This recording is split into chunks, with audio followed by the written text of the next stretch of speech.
Okay, so yeah, let's start off with Dethick. You were trying to run down the list. So for those of you that missed my post in Discord, 50 gold pieces to every party member if the party as a group can remember all the relics they have. And if one player can remember them all without the help of the other players, then everybody gets 50 and that one player gets 100. How are your good notes? Go, Jessica, go. So what ones you already listed some there, Dethick. So what do you got? Well, there was the shield from the Great Worm Cavern. There was the club from Raven's Rock. Shining White and Flint Rock, and all of those were actually busts. We didn't actually get anything from any of them. Mm-hmm. So it's really what was in Mortar's Mound, and whether or not we actually found something from there. And I think we did. I'm just drawing a blank as to what it is. Torque. Oh, Don't thank forget you. the torque. That's the remaining one. It was a torque, which is actually a nose ring, which he still insisted on putting around his neck. And yeah, I believe that was it. So the broken shield, the nose ring, and the club. Yes. I have one more on my list. Really? Yeah. Shit. Which admittedly, when I looked at the item, I thought, no, I don't remember them getting that. And then when I looked at the place that you got it from, then my memory switched back on and said, yeah, I think they've got that one. Well, we did get something from the pit once, but that was with our alternate evil alts. Yeah, yeah. This doesn't. This is yeah the main party. What the heck did we get? Was it the ice knife thing? Sorry, ahead, which Mom. ones? Was it like the ice knife thing we found in like the giant temple? No, the ice rune and the fire runes are a separate set of things from the relics that we're looking for. Relics were at the different. Basically, these were all barbarian shrines for the different barbarian tribes of the north, and we've gone and essentially desecrated every one of them. Found that they've already been desecrated. So the whole badger thing that I did, we didn't find anything. We just found magic items, right? Yeah. Unless one of them happened to actually be the Relic. relic, and we just didn't realize it. Yeah, no, I can tell you We found out of game they weren't, and you guys kind of deduced that by the fact that they were not giant sized thingies. yeah, exactly. Now this fourth one, admittedly, I do have beside my notes. I said I believe you have them, or it remains there. So I'm going to mention. Give us the name of the place that it came from. Uh, it wasn't. I don't believe anything came from Morgar's Mound. I believe this came from Flint Rock, which is just outside of the Evermoors. Flint Rock. Does it have some sort of like animal thing from the sky, or what did it look like from the sky? Yeah, they pretty much all had that. This one had this one was perpetually shrouded in fog, and this is one where the two elks were there. Oh, Yeah, this Oh, is what when you your elk basically eyes see. pretended to be in. Yeah, what your elk eyes? when Yeah, I turned into the big elk, Yeah, and pretended that it had a language. I thought it. Well, because giant elk do. Whatever. It's not my fault. Little elk are dumb. so I'm When going to did we mention. get there? I'm going to I mention. was digging and moving stuff with my horns, my antlers. Mhm. I'm going to mention two things, and then you let me know whether these two things out of game remind you of anything. So one thing is a tooth, but I don't believe you guys uh, found that based on location. And the other thing was a spear tip. Oh shit! Yes. Spear tip we did find. There we go. Okay, so I am correct.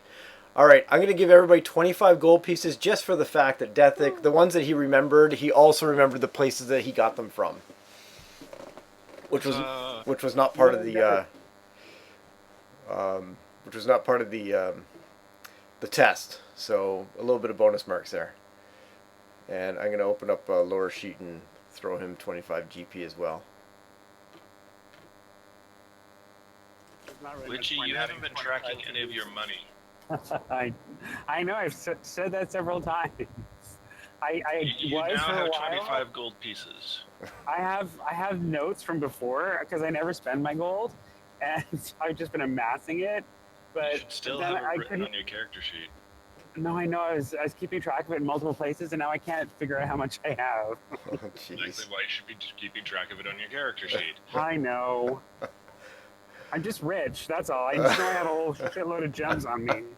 I don't know. Apparently, according to your character sheet, Yeah, You, exactly. yeah, you have no money whatsoever.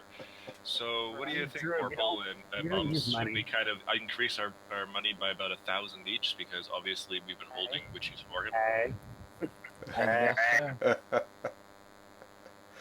Bryle's a typical druid. Every time he gets some gold pieces, he's like, "What the crap is this stuff?" and just chucks it and moves on.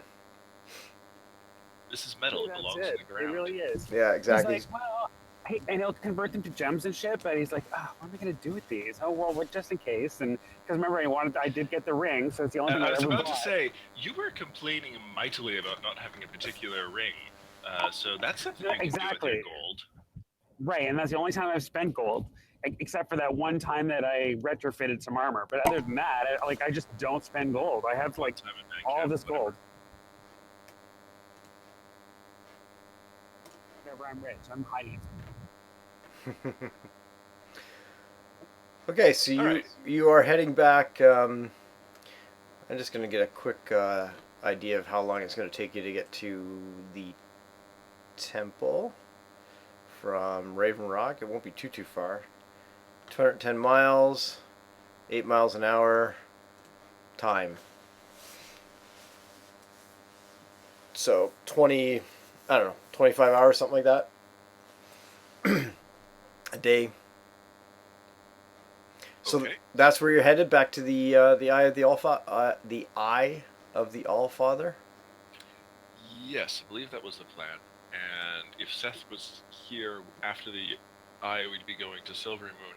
He's not here, so we'll pick a giant court based on the information that we have. We'll continue the adventure.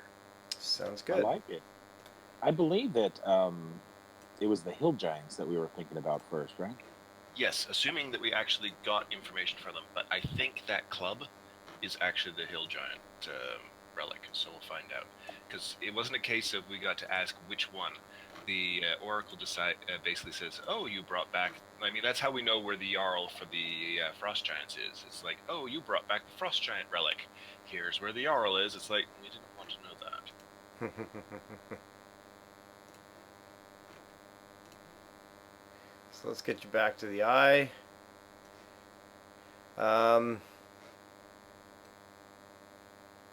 You know what? We could probably do this theater to the mind. I'm thinking, unless something comes up, and then I'll and then I'll throw you onto the eye. If that sounds all right. Sounds fine. We see Harshnag again. Greet him warmly. Get him to pick up the axe. Touch the correct rune. Yeah. Do you want to make sure you fill me in on what the correct rune is? I believe it would be the ice rune for the frost giants. I-S-E. I'm just trying to get a little bit of flavor going here. Where's my little temple pitcher? Where'd my temple pitcher Roasted go? half orc is not a good flavor for this. Yeah, exactly. There's my flavor. There it is, right there. Yes. I'm on now, by the way. Oh, right on. Awesome. So you enjoy another fantastic day tripping on the good ship airship. Ventus tries to convert the cultists. The cultists try to convert Ventus. It's Do the pretty. cultists have any ale or anything in their supplies? Do the cultists have any ale in their supplies? Yeah.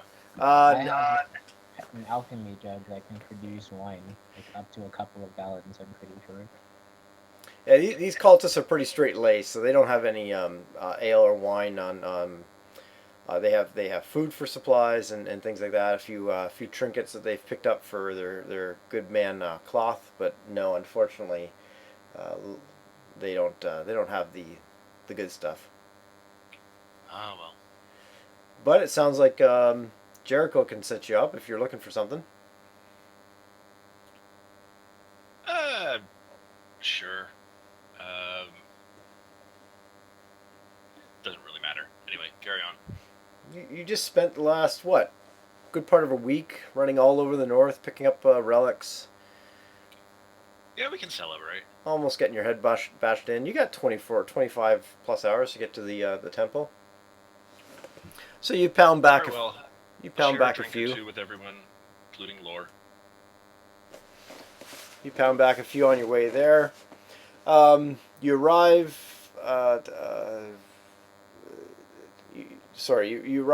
Arrive. It was cold to begin with at Raven Rock. It's now even colder as you get further into the spine of the world. You're happy to have your warm kit with you that you picked up in Mirabar, I think, and you land at the temple. So you march on in, I imagine. Yes. You head on in down that long hallway that you remember. There's before you get in, there's some dead barbarians and such piled up just outside the temple where those large pillars are. Harshnag has obviously been doing a little bit of cleaning up as much as he can. I'm looking at it going, I'm surprised he hasn't thrown these over the cliff yet. Yeah, not too sure why he wouldn't have done that himself. But maybe that answer comes as you come down the long, narrow hallway towards the doors that are closed, and there's a note attached there, and the note says, "More barbarians gone hunting, back soon," and then a big H scrawled on the bottom. No barbarians allowed going hunting back soon. Actually, we can't Actually, see. it said more barbarians, but I like where you're going. No barbarians allowed. Gone hunting. Let's go with that one. I like that one. No barbarians allowed. Gone hunting. Back soon. Actually, the note he's left has indicated that it sounds like that there was issues with other barbarians, and he's gone to take care of it. Right. Problem. We need him to open up the eye, because none of us have the right genetics. Actually, wait. I might be able to.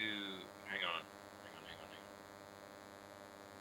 Can't you polymorph yourself? Yeah, I was going to say, how far does the polymorph spell stretch?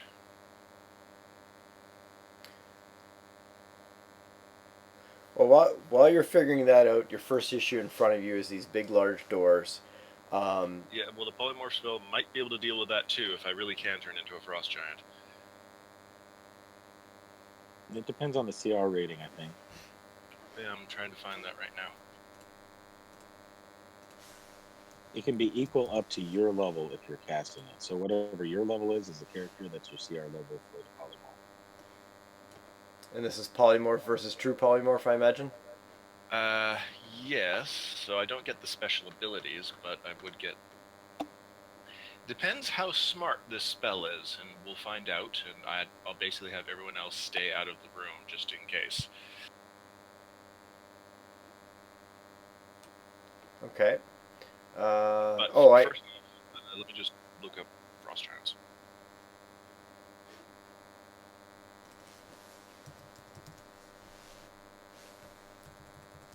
Were you trying to find out We're the in CR? luck. The trading 8. I just happen to be level 8. So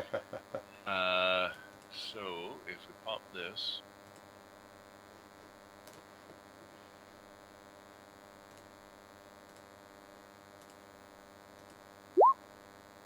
there's the spell. Okay, so if you wish, you essentially can.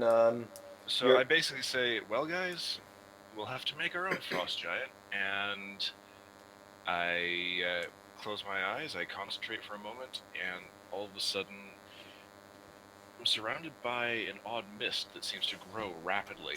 As it clears, there's a frost giant before you. Hey guys, you got your own frost giant.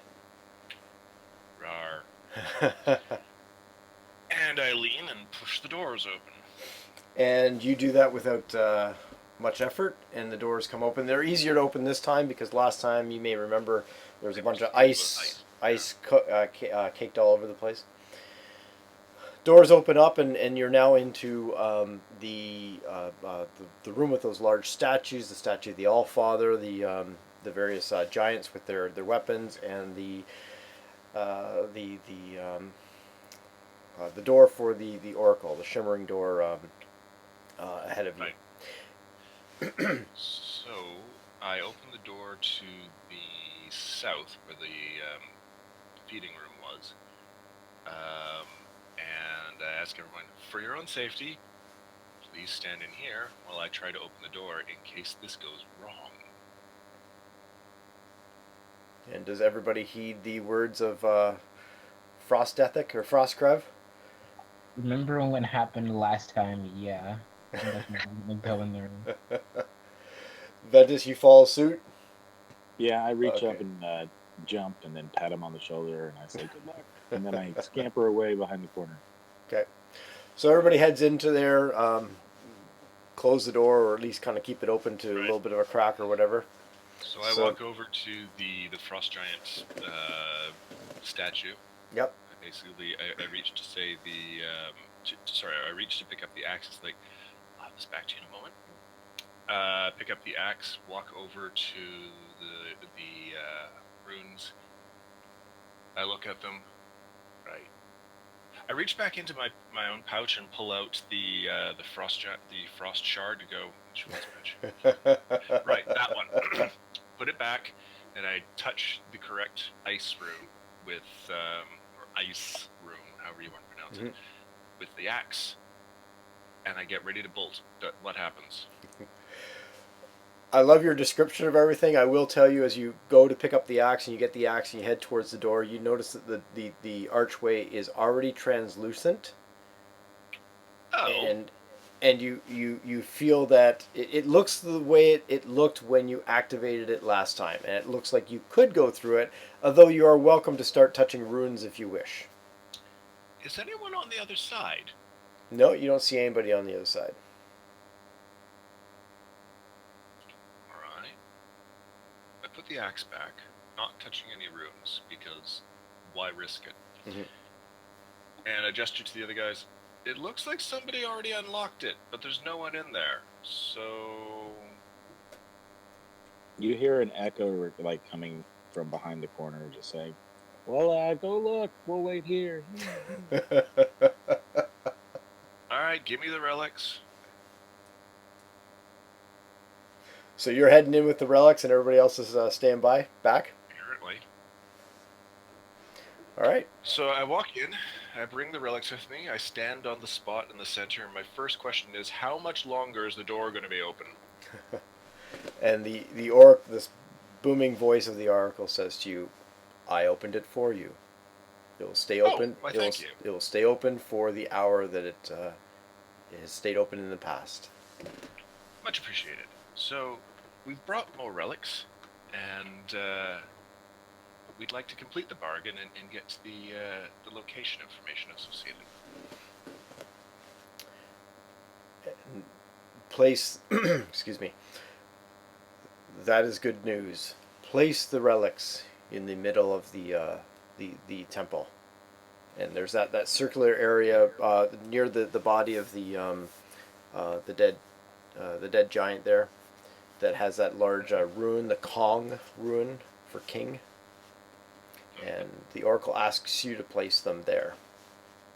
And so I do. I gently, and so as not to piss off the oracle. I think at this point, Jericho and Ventus come sheepishly, like cautiously into the room. Yep. Yeah, just sort of tiptoeing our way over there.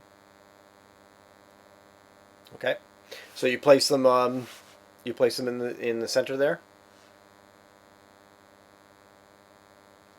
Trev? Yes. Yeah, okay. You have done a great service for all giants. Although you may not have collected all the relics we were looking for, we are pleased of the relics you do collect. And as the oracles is... Actually, as he's saying that, it's like, You may get them back yet. Somebody else was collecting them. Because some of them just weren't there. And there's a lot of carnage at some of the locations. Ah. Disturbing. We will have to look into this. And as you're having this One of conversation, them was a dragon, or some large beast.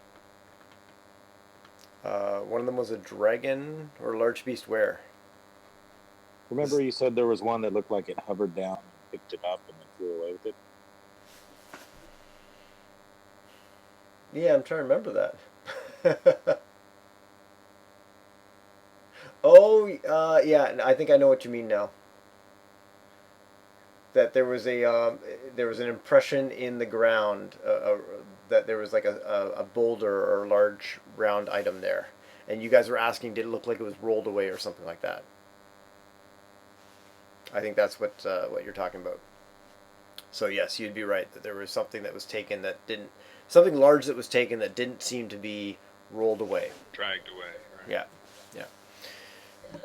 So as you're having this conversation, each of the relics disappear from the floor below you, and as each relic disappears, so the first one to disappear is the mithril spear tip, and the booming voices, Sansuri, Cloud Giant. You may find her. Oh man, I got like something in my throat. Sorry, guys. You may find her in the Evermoors, and you already knew that she was in the Evermoors, but you now have this sense of exactly the location, exactly where she is in the Evermoors, and that kind of stays with you, so that it's as if you've been there before. So now you can travel back there and find that exact spot. Excellent. The Electrum nose ring disappears, and she says, the Oracle says, Chief Guh, Ah, yes. Hill Giants. chief of all the hill giants, and again a location appears in your mind, and I just realized you guys are still on the main map. So as I'm doing this, I will have these places appear.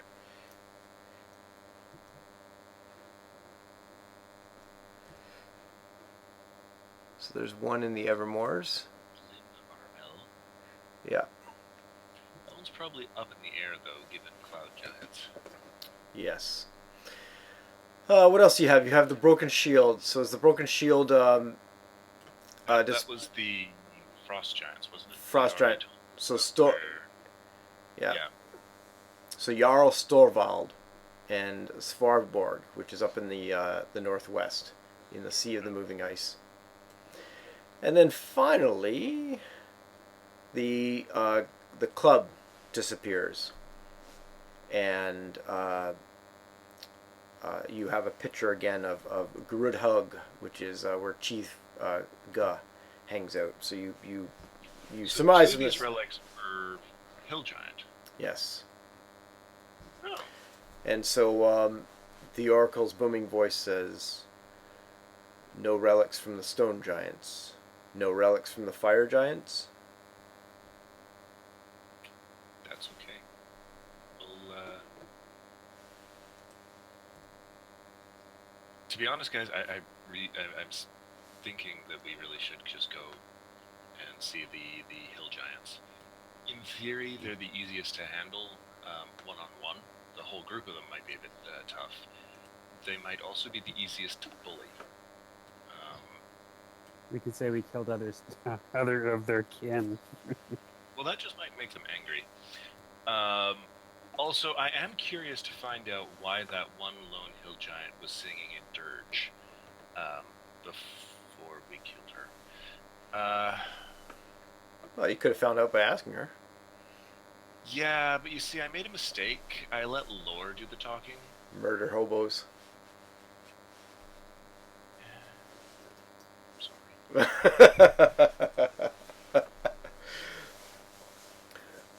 So the Oracle has provided these directions and locations to you again in this magical way, as if you've already you don't see what they look like, but you just have this feeling as if you've been there before, and you can now retrace your steps as if you were driving to work or driving home or something. Right. You out of game DM wise, you've already heard that the fire giants are at this place called Iron Slag in the northeast. You just don't know exactly where that is, but you know it's in like the Ice Spires area. As for the stone giants, I don't believe you've run into stone giants, but I don't believe you've received any type of information as to where the one giant lord who's making a mess of things is hanging out. I think we really received generalized information. Like the Oracle will tell us like they're in the Star Metal Hills or what have you, but she won't tell us where specifically without a relic. Yes, and if you look at what I just shared with you there, yeah, she gave you, I don't know, call them riddles or whatever, but if you scroll down to where it says the giant lords, no, not Duke Zalto, Thane Calithica, travel southeast over lands high and low, cross the Great Forest to the Grey Peaks, and search for Deadstone Clef, Canyon of the Stone Giant Thane. The method to travel to King Hecaton's court you seek is in her possession. Right. The other information she gives you, the Oracle, I don't know why the Oracle's a female, but I guess she is the method of transporting yourself is you're looking for a conch or conch, depending on what part of the world you're from, and so a big seashell, and she will I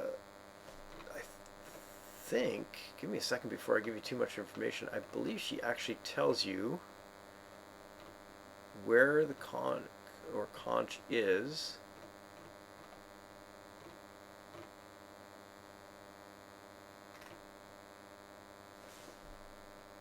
Sorry, I was trying to. I was trying to decrypt the Thane riddle, which I figured it out. It's probably the Grey Peak Mountains to the south. But I missed the importance of this conch. This allows you to get yourself to teleport you to the storm giants. Not throne. What Court. Court? Thank you. So each one of them has one, I guess. Yes. Right. Yeah, they each have a special portal directly towards the court. So if we can make friends with one of them, then we can go to the court and figure out, hey, and Mr. save Big Man. the youngest daughter of King Hecaton, who's been trying to, I guess, rescue her father. Yes. Yep. And the Storm Kings, as you know from the ordning, are at the top of the order, so they control all giant, or they were controlling all giant types. So the reason for the ordning to breaking, or potentially the solution of putting it back together, if it can be put back together, is there. All right. And as the Oracle what I was trying to get at, and I just found it now, is as the Oracle provides this information about these three different areas, you also, and I'll update this, but you also get a little bit of information about this conch that, for example, with Chief Ga, the conch you seek is close to her. With the Jarl, and I'm adding this to that one journal, and then I'll save it and you'll see it. The Jarl is actually, it already says it's already left there. Rests on his icy throne, and with Sansiri, search the highest spire. The method to travel to the court. There's a little bit more information there. The conch you seek is in a secret chest. Search the highest spire, and I will save this in 2 seconds. Hey guys, my phone is dying, so I'm going to switch to my tablet for Discord voice. Be right Okay, back. sounds good. Okay. Okay, so I've just updated that. So if you look at Chiefka, the Jarl, and Countess, you have a little bit more information on possibly where to find this conch or conch when you head that way.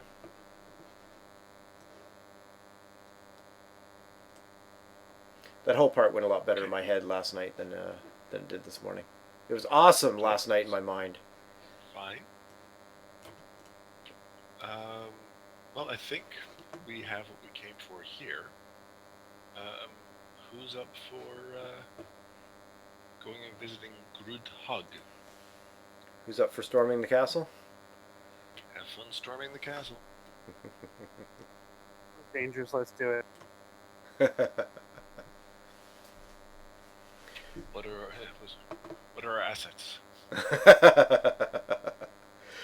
Mums, off to see some hill giants.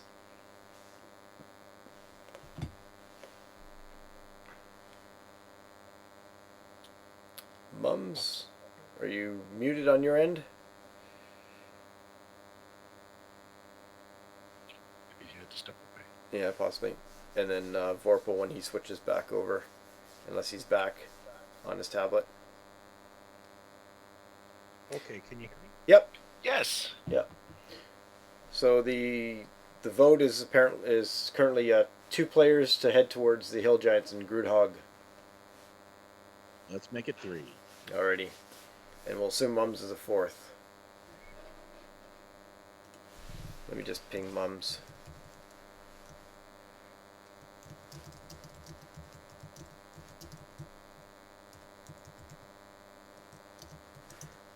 I don't know if I wrote accident right. As you're leaving, the oracle will tell you, be careful as you are now entering giant lairs. These are not 1 or 2 giants roaming the hillsides and the mountains and the forests. These are the homes to giant lords, their kin, and their supporters. And they mean to climb to the top of the ordning.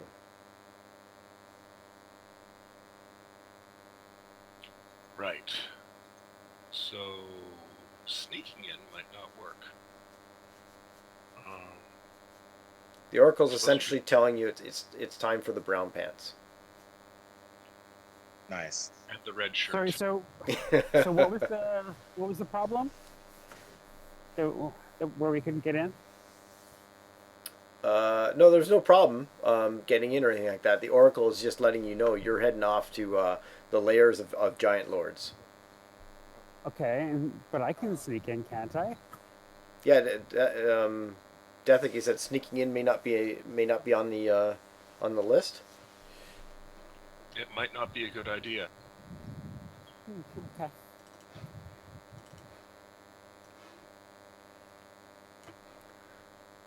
At the same time, all arms going in bearing all arms maybe in. Well, no. Going in basically swords swinging is probably not a good idea either. We may need to parlay, or at least get a message in some way.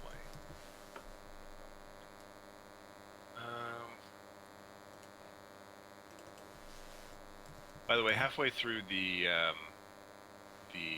not so much halfway through, but once as the Oracle is giving us this information, I kind of realized that my height as a frost giant is making me giving me a titch of vertigo, and I dispelled the magic, and in the swirl of mists, I returned to my usual charming self. Sounds good. Ventus likes it. He gives you a sorcerer thumbs up. He's like, yeah. Thank you. I smile over at Ventus, and it's actually, a friendly smile, no menace in it whatsoever. I'm getting It's better still at that. scary because he's got giant tusks and stuff, but I understand. I've been with him long enough to know this is a happy spell. So yeah, we have the information. So the discussion at this point really is how do we convince, like, I suppose we should try and find out. We could, like, stop by Womford or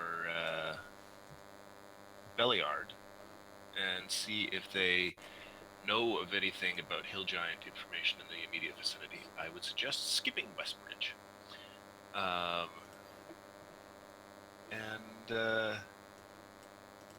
although if we fly near it, we can see if there's a rebuilt building.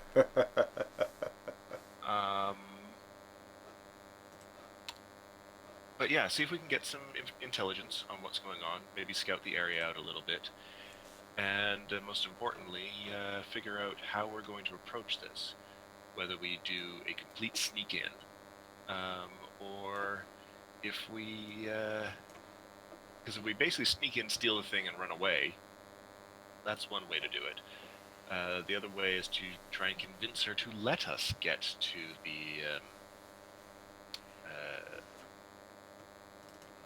the Storm King's court. Even when we get there, it's going to be we're going to be surrounded by the most powerful giants in existence, and all asking, "The hell are you lot doing here?" How did you get here? We might want to, I would say, try and convince them to give us an introduction to the court. Yes. Either by, like, going in and challenging them and, like, just proving, hey, we are stronger. Yeah, might is right type of thing. Or we can go and try to silver tongue them. We're pretty good at that there, Krev. I don't know. What do you want to do? Moms, Barile, do you guys have any, or Jericho, Barile, do you guys have any suggestions or input into this decision? Baral seems like he's distracted. Not because I'm distracted, but just because he does. So he doesn't really say anything. He's like, yeah, that's good. All right. Mental note. Continue watching Barile. Where's Mums? Where'd he go? I don't know. We're not too sure if he's. I pinged him. We're not too sure if he's on mute by accident or what. Maybe he got dragged away. I don't mean like physically. I hope not. He has gone actually away in Discord, as in he's actually been marked by Discord as being away. He's marked yellow. So, okay. Yeah, so he might have had to step away quickly. Yeah. So Okay. just keep pinging him every once in a while. Yeah, we'll continue. If you happen to see him move down into the AFK channel until I can actually I will say. figure out how to, let me know, please. Thank you. But yeah. Sorry, go ahead. Oh, I'm sorry. Go ahead, dude. So a bunch of Canadians. No, you first. No, you first. Okay, so the other option we didn't bring up, we could just go and guns blazing, just like fireballs and Maelstrom meteors, and Eldritch blast their way through, I and then like think just we'll run out of spells before they run out of hill giants. quite possible, but you never know until you try. It is unfortunately one of those things where you only get to try once. Yeah. And then, you never know until you. There's no reload. Yeah, you never know until you try, and then when you try, you will certainly know. Oh dear. Yeah. Let's. If we were like, I don't know, 5 or 6 levels higher, yes. But I think we'd all have to take a step towards evil as well at that point. I'm just enumerating our possibilities. Yes. I like diplomacy. I mean, that's kind of my thing. It's kind of our thing. I think diplomacy is the best option, especially when you take into consideration the we need someone to introduce us. Having the hill giants introduce us may not be the greatest in the world, but at least it is an introduction, and diplomacy might be combined with show of force. I don't know much about hill giants, but I think they are sort of the strength makes or might makes right sort of mentality, and their leaders are probably the strongest and also likely most cunning in order to use people's strength against them, sort of fellows. So Let's make a history check to see if we know if yeah, there's what like do we any know about these guys? challenge by might or something that we can use to get an Yeah. audience with their leader. Sure, you can. Sorry, you're using a history check to figure out which. Is there some sort of ritual combat that we could demand in order to get a boon from Chief Gu? Trial by combat. Well, we're not trying to prove ourselves innocent, but similar idea. Yeah. That's Yeah, from Game of Thrones. You can. Yeah, you can give me a history check or a nature check, whichever is to your benefit to figure that out. Probably history I'm- check. I'm proficient in history, but I am not in front of my laptop right now. Oh, History does a good I can roll that for you, I think. Oh, thanks, sir. While you guys are doing that, I'm still trying to figure out how to change the AFK on this freaking thing. I can't find that.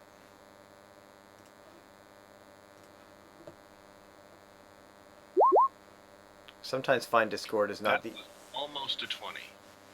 the. Animation. Oh, you've got the 3D dice, Yeah, and the 20 rolled over to a 3. 2. Oh, not nice. Yeah. It's like 20, 20, 22. That's an order of magnitude off. Dentist thinks real hard and then farts. Oh, excuse me. Yeah, but I just rolled a 19 on an actual physical dice in front of me, so unfortunately it doesn't count.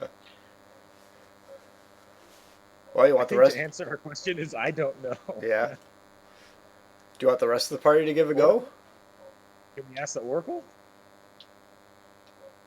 Yeah, actually, the You- Oracle must know. You could do that. We ask the Oracle. And you're asking essentially the best way to convince these people to do something you want them to do. Yeah, is there a ritual with the hill giants by which where we could gain a boon from or demand a boon from Chief Gu? Can we challenge their champion to a battle for Mhm. exchange of a boon? Yes. And the answer you get is, I can't speak for Chief Gu alone, but hill giants are known for two things. First, their lack of intelligence, and second, Lack of honor, I think. and second, their obsessive interest in size and food. Bigger is better. And one light goes out. All right. So One of the 6 lanterns yes. extinguishes.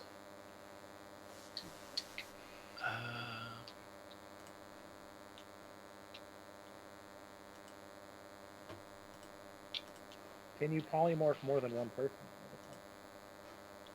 No, I don't think so. No, I cannot.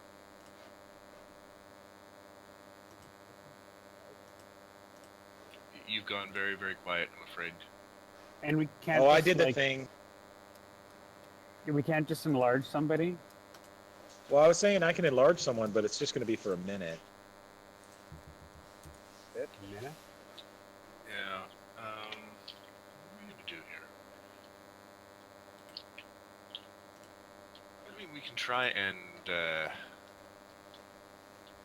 have an enlarged bring. potion. I'm half tempted to try the cloud giants just because they would be much more interesting to talk to. It's just it would be a much more lopsided conversation in their favor because they're big, they're strong, they're highly magical. They would basically have the upper hand in the discussion, whereas it's a slightly more even hand with the hill giants. It's just they're dumb as shit.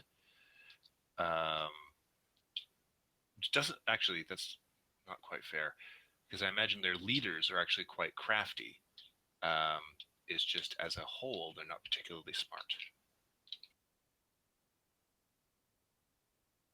Well, I guess we just go and try out the hill Their giants. leaders I do also believe, probably quite fat. yeah, I do believe that you're correct in saying that probably the best place to start. Depending on how we get it done, I do think we should probably go talk to them first, just in case things go south. Mm. All right. So to the hill giants. I leave a note on the door that says, "Hey, Harshnag, we came by, left the relics, and I. Does anybody know how to write in giant?" No. No, now you have giant language. Okay, I guess I just write it in common. Actually, that's a good point. Um,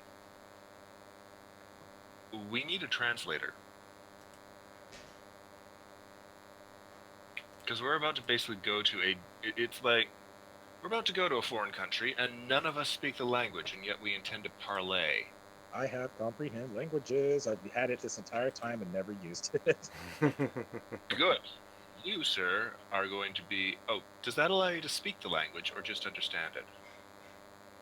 It allows me to speak it, understand it, and anyone I converse with understands me. Excellent. You, as is actually quite appropriate, are going to be our spokesman. All right. Okay, so what's the plan? Head off to see the hill giants? We are heading off to see the hill giants. I think we're going to scout them out first, but mostly we're going to see... basically, we're going to try and talk our way into seeing, I guess, Chief G, and see if we can convince her that we are, I guess, stronger than we look? That we can teach them a thing or two about size isn't always strength. And maybe if we prove our point, she can introduce us to the court of King Hecaton. Oh, I'm sure it'll all go fine. Oh, I'm sure this is going to go sideways in a heartbeat, but it'll be interesting nonetheless. You never know till you try. Weren't we just saying that that's not necessarily a good expression? Yeah, but I'm not a player. I'm not a PC. That's true. Thankfully, I already do have my next character worked out. So, still a half work, but quite a bit different from Trev. Sort of.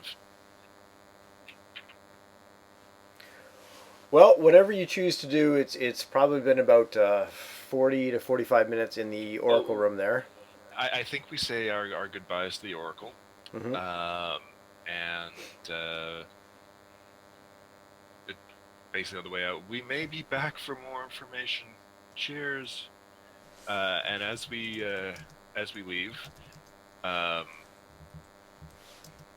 yeah, we write the note for Harshnag. Sorry we missed you, sort of thing. And yeah, we get our was it Lax or Lex in the airship, and we head south. Laz? Is it Laz. That's what it was. Yeah. So before we go, just quick question, Brett. Yeah. The dead giant on the ground, that's the son of the storm giant, is that correct? Sorry, I missed that? The guy that's on the ground, the dead guy? Yeah. The giant, that's the son of the former Storm King? No, he was the son of a cloud giant. So he's a cloud giant. Okay, Yeah. sorry. All right, And they came to the Oracle during the issue with the dragons, as we know as the tyranny of the dragons. And the Oracle had mentioned that the son was going to be a great mover in all of this, and the father got jealous of that and attacked him and killed him. Okay, I'm just thinking if there's some way we can use that and leverage it to our advantage in a parlay. If we were going to the Cloud Giants, that might be useful to basically try and essentially bully our way in, say, "We know that you killed your son. We found his corpse at the Oracle." But okay, just the put a thing pin is in that We'll come the back to it.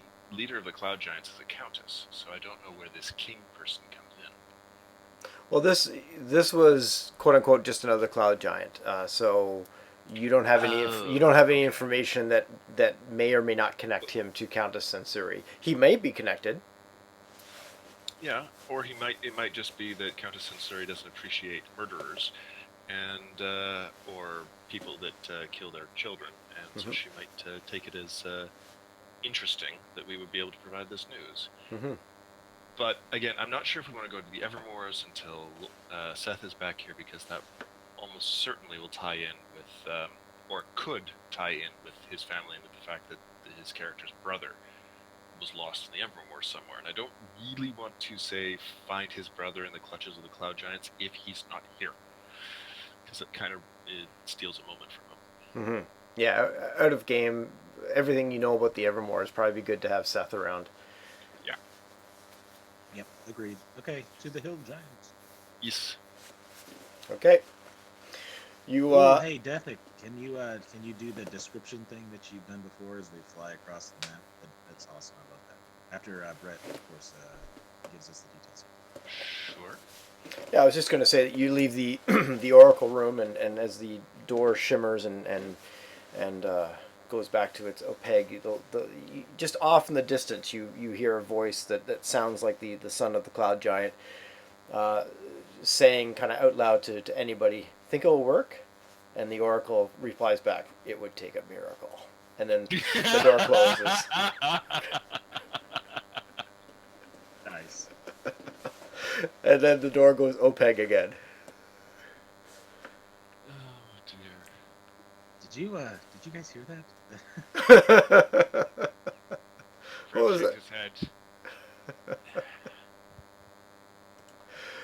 So you get back. You leave your note for Harshnag. You get back into the airship, and Laz is there and says, "Yes.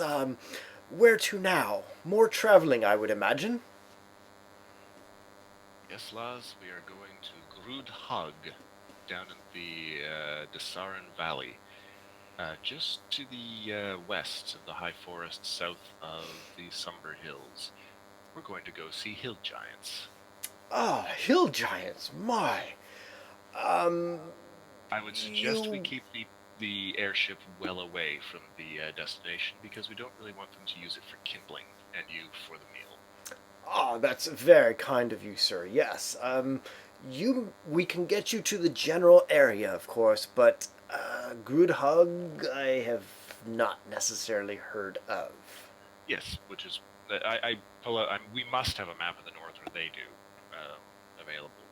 Yes, Because or I they can would basically point it out where it is, and it's like, drop us, say, here, and I point to an area in the Somber Hills south of Belliard that should be relatively passive. Mm-hmm. And then we can head south from there. And I know it'll take probably about a day or so to get there, but that I think that would be good information, just to see how many guards are up, what their scouting's like. Maybe even we encounter a scout, basically say, "Take us to your leader." Do we want to take the horses? I would say so. I will have Abu Ripkin get the horses ready. That's right, you reporter. He's on permanent retainer. I gave him have the porter stay on the airship, just so that he's safe. Agreed. And, yeah, I imagine Mums will be riding Wolfgang. We'll ride our horses. If we do come across a scouting party or a sentry for the Hill Giants, Mm-hmm. if they engage us in combat, I would say fight back. but only to the point of defeating them, not killing them outright, Mm-hmm. so that we can say, look, this is what we can do to you. But we didn't kill you. We want to speak to we want to speak to Chief Ge. We can even basically put more titles in front of it, the High Chief Ge or whatever. But yeah, sorry, I'm talking a lot. That's all right. Well, right now there's pretty much only two of you.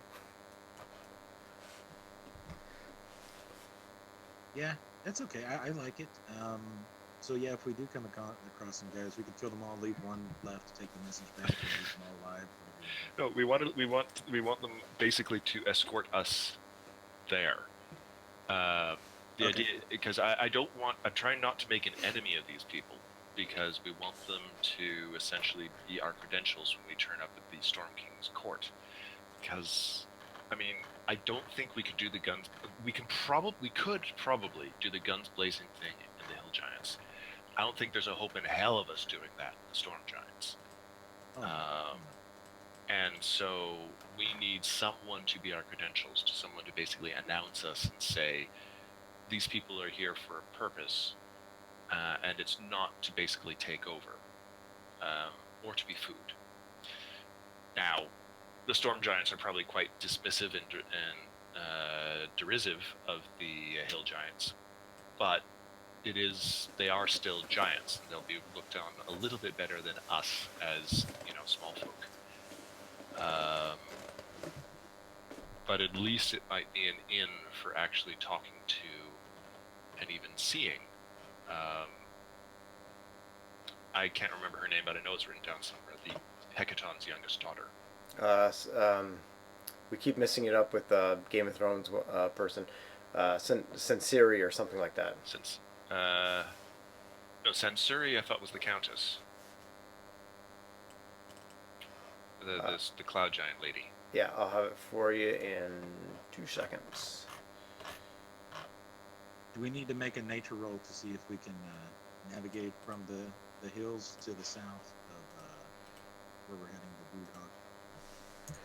to Broodhog? To get to Groodhog, no, because the Oracle again has put this picture in your mind as if you've been there before. So it's just traveling back to some place that you know. Nice. We might even be able to get Ge to basically not take us to the court, but to take us to Sarissa. That's a really good idea. I like that. Do stepping stones. Get us a more powerful contact in the places before I don't want to go downstairs. Well, Sarissa is the storm giant that we have to help to restore the whole thing is basically we need to meet Sarissa. Sarissa is at the court, so we need to get to the court. The way to the court is through one of the other giant lords. I'm sorry. I thought you were talking about leverage our position here with Broodhog. Get them to introduce us to the guys over there, where yes, no, quest is. From there. You and I are thinking along the same lines. Okay. It's just we don't want to ask for Hecaton because he's not there, and we don't really want to get involved with the infighting in the Storm King's court until we meet the one person that the Eye of the Allfather told us was actually trying to restore the Ordning. Yes. Because if we restore the Ordning, then the giants stop fighting, and in theory, Hecaton wasn't interested in conquering the North as it was, so everything goes back to normal. We don't have all these attacks on different settlements. You hope. Yes, the giants continue to giant, the dragons continue to dragon, and we continue to be the dominant species on the planet. And not be snakes. Yeah, no, I don't like being a snack. A little bit of an out-of-game question for you guys. How fast do you think a cloud giant castle goes versus the airship? Because and the reason I ask is I just measured the distance between the temple and Groodhog, and it's about 380 some miles, 400 miles, call it. So at 8 miles an hour, that's 50 hours. But I also have a table here back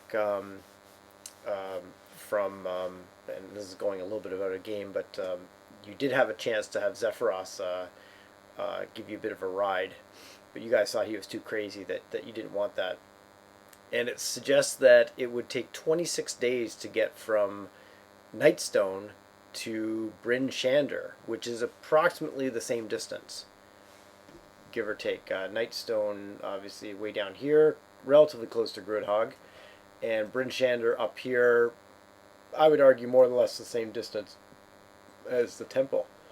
So that means a Cloud Giant castle goes really, really slow, or I've been calculating these distances and times wildly To off. be honest, I think a Cloud Giant Cloud Giant castle would be relatively slow. Just due to the size of it. Yeah. Yeah, I mean, okay. there really isn't any realistic reference because it is literally a castle on a cloud floating. Yeah.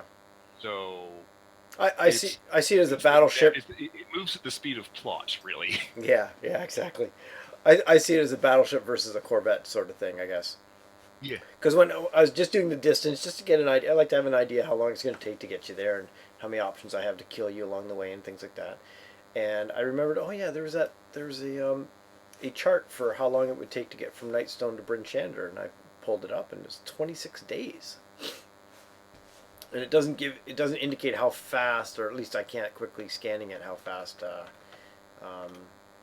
Cloud Giant Castle goes. But oh well. Okay. So you are heading towards. You want to be dropped off at Bel Air. How do you pronounce that? Beliard, I guess. Beliard. Beliard, excuse me. Yes, it's AIA. Beliard, or you want to be dropped off south of that. I'm almost thinking of this hill right here. Okay. Unless Looks anybody good. else has an objection. That one little 'Cause I don't lone think hill. Yeah, because I don't think we actually need to stock up on anything. And yeah, we're just kind of gonna go here, head south, and if we encounter a century group, demonstrate our strength. If we don't, and we actually get to Grudhog, maybe we just start our negotiation and persuasion checks and everything from the beginning. If we have to, we demonstrate our strength, but the idea is, again, to make them respect, possibly fear, but not want to cook. Gotcha. And if we all end up in the stew pot, well, I'm sure we can come up with new characters. Well, Laz says, fine then, off we go. We can drop you off wherever you wish, and then and they've kept you well provisioned and stocked up in terms of food and things like that. And then you've got Brow with his good berries, which I'm sure you're sick of by now, but it's kept you going. Yes. And off you go. And yes, let's hand it back over to Dethick for his amazing travel log. Oh, God. All right. So, as we leave the Eye of the Allfather and head roughly almost directly south, we pass over the vast, lush, not so much lush, but the vast boreal forest of the Lurkwood, and we try and ask Barial where he grew up, and he doesn't seem to want to talk that much. Then down through between Shining White and over the Griffin tribe, which still appears to be there, the north of the Sunburn Hills, to the east we see again the lovely Evermoors, the smell of which is almost not detectable from up here. We do see way in the distance just the faintest of faint outlines of a Cloud Giant castle, now that we know actually where to look. Yep. And someday we continue south over the hills, the Sunburn Hills, into the fertile Desarin Valley. There are 2 Desarin Valleys. That is kind of cool. I believe the Desarin Valley doesn't go east-west like the text does. It's I think it goes north-south. north-south, yeah, between the high forest and the hills to the left. But Right. yeah, it's kind of weird. Anyway, So we head through there and past Yartar, and we see the different farmsteads and pastures and such. We get to the Sarin Hills. We realize that we're actually getting relatively close to the Crypt Garden forest to the west, and nobody spots a giant dragon flying overhead, laughing at us. At Westbridge, we are not close enough to see anything. If you want to make sure.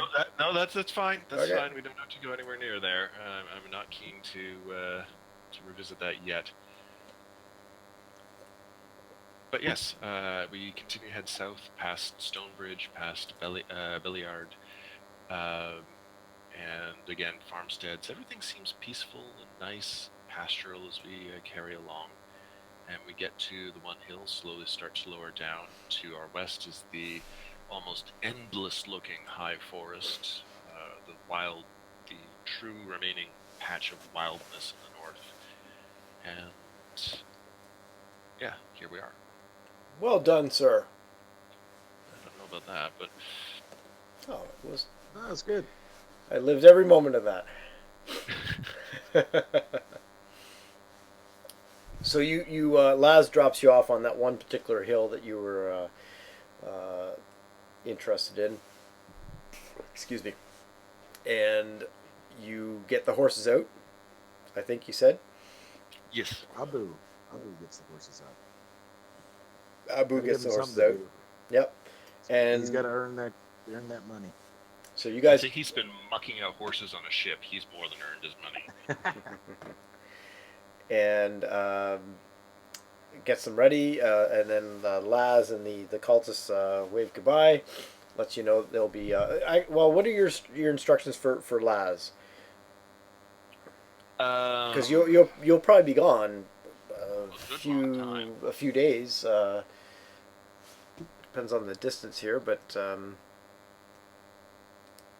yeah, you've got at least a day plus travel to get there and a day plus back. So you're going to be gone a couple days at least, if not longer. Yeah, plus if we just head straight from there to Hecaton's court, we could be a long time. So, is there something that we can leave them that would allow us to send messages? Like if we don't do a message, do any of us have the ability to do a messaging spell? No. I almost We can send our familiars. Oh, wait. No, hang on. Brile has something. He's got like a animal messenger sort of thing. Hang on. I almost want to say you guys picked up a messaging scroll or something like that, but I could be wrong. That wouldn't truly help, but because we need to be able to do this every now and then. Spell lists, druid spells. He doesn't have it on his. Yeah, second level animal messenger. So I think that can be used to send a message via an animal. It doesn't have to return information back, but it will basically go to a person and talk. Jeez. Mister.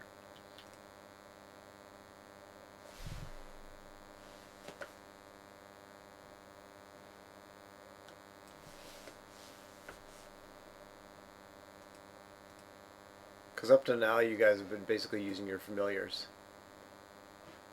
Yes. So what we can do is, assuming that there is any sort of animal, raven, what have you, near the either the hill giants or the storm giants when we get there, we can use it to basically, so long as the thing can get there within 24 hours, or higher if we convince Baral to use up a higher level spell slot, we can send a message back to Laz, basically saying, we're still alive, please be at such and such place to pick us up. And if he doesn't get a message from us for, say, 10 days, then we're likely dead, and he can go back to the Cloth and Veil.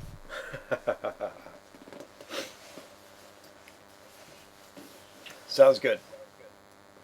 So if we don't manage to somehow get a message to him in 20 days, we lose the airship. Until we somehow manage to get close enough to the Cloth and Veil. It's like, we're still alive. Come find us. And Laz says, "Very well, sir. We will wait your return safely with the ship." Good. All right.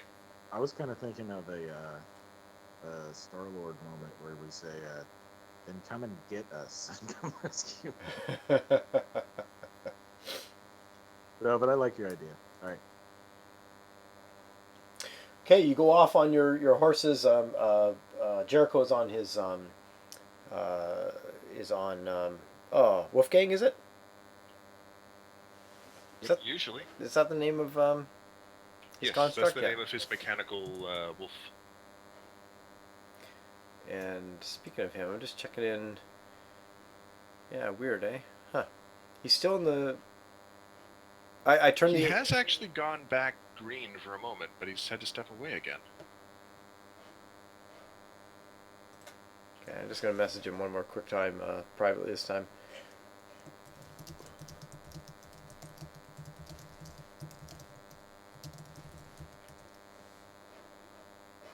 Okay. So off you go, heading south, guided by this knowledge of exactly where this place is. You know that it is along the river there that you can see coming out northeast of Golden Fields, one of the arms that connects in with the Deserin River, and you know it's going to take you about a 2-day travel from where you are. First day, and you're going off like you're in the grasslands and small hills and stuff like that. You're not on a road right now. First day goes by relatively well, except for towards the end of the day. I would like Ventus to make a wisdom saving throw, please. All right. I'm sure you guys have absolutely no idea what this is about. Yeah, but Ventus is good at wisdom saving throws. Minus the minus, but still, I think he does get his, what's it? Yeah. It's probably not high enough, though. So towards the end of the day, as you're about an hour away from camping. You stopped along the way, had your food, and then moved on, kind of thing. You're about an hour away from pulling up for camp for the day. Wisdom, Ventus, you feel this this feeling in your mind that either you or the other party members have described before, that something or someone is in your head, and using you, again, not controlling you, but using you as a vessel in terms of being able to peer around. I listen intently and I question, Bahamut, is that you? And you receive no answer. If anything, you to actually give me a persuasion check, or not a persuasion. Give me a perception check just for fun on this one. Okay.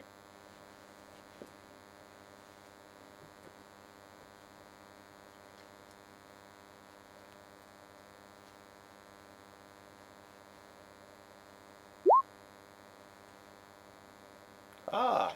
Not bad. So as you say, Bahamut, is that you? You don't get an answer, but you get this fleeting feeling of anger when you mention that. Uh-oh. I let Krev know what's happening. See if I can get some input from him. He has a plethora of knowledge about voices in his head. Like I said, they usually come in dreams, and they're usually quite weird. When you receive instruction from a satyr, it can get strange. But right, so what you come over and do you describe the fact that someone is looking through your eyes?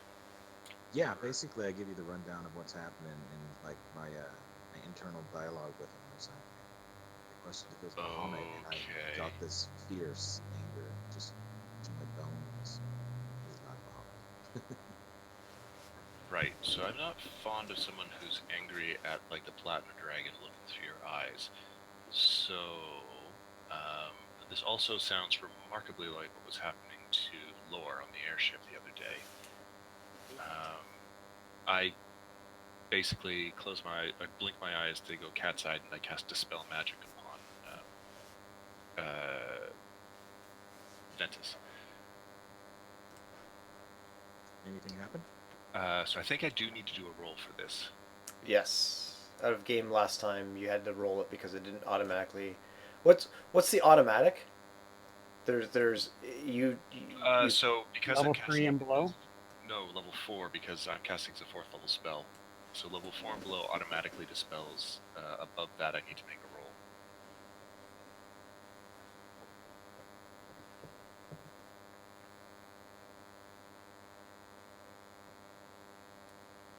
Actually, I need to double check something because I can't remember if I add my wisdom modifier. Or, sorry, charisma modifier.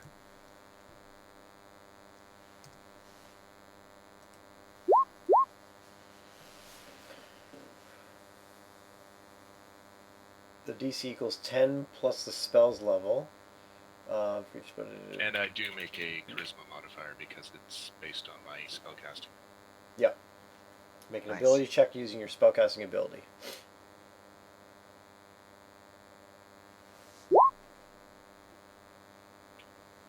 I think I switch it off. And yes, it dissipates. Ventus no longer has the feeling. You see me kind of shiver a little bit. I'm like, oh, my goodness. Thank you. Can I retcon one quick thing in? What's that? As I dispel it, I say, stop looking at. Sorry, stop spying on us. And the Ventus is released, and you don't get any answer to your request. Well, I wasn't expecting one. But You hear a voice in your head. Oh, sorry, and then. Pardon me, wrong number.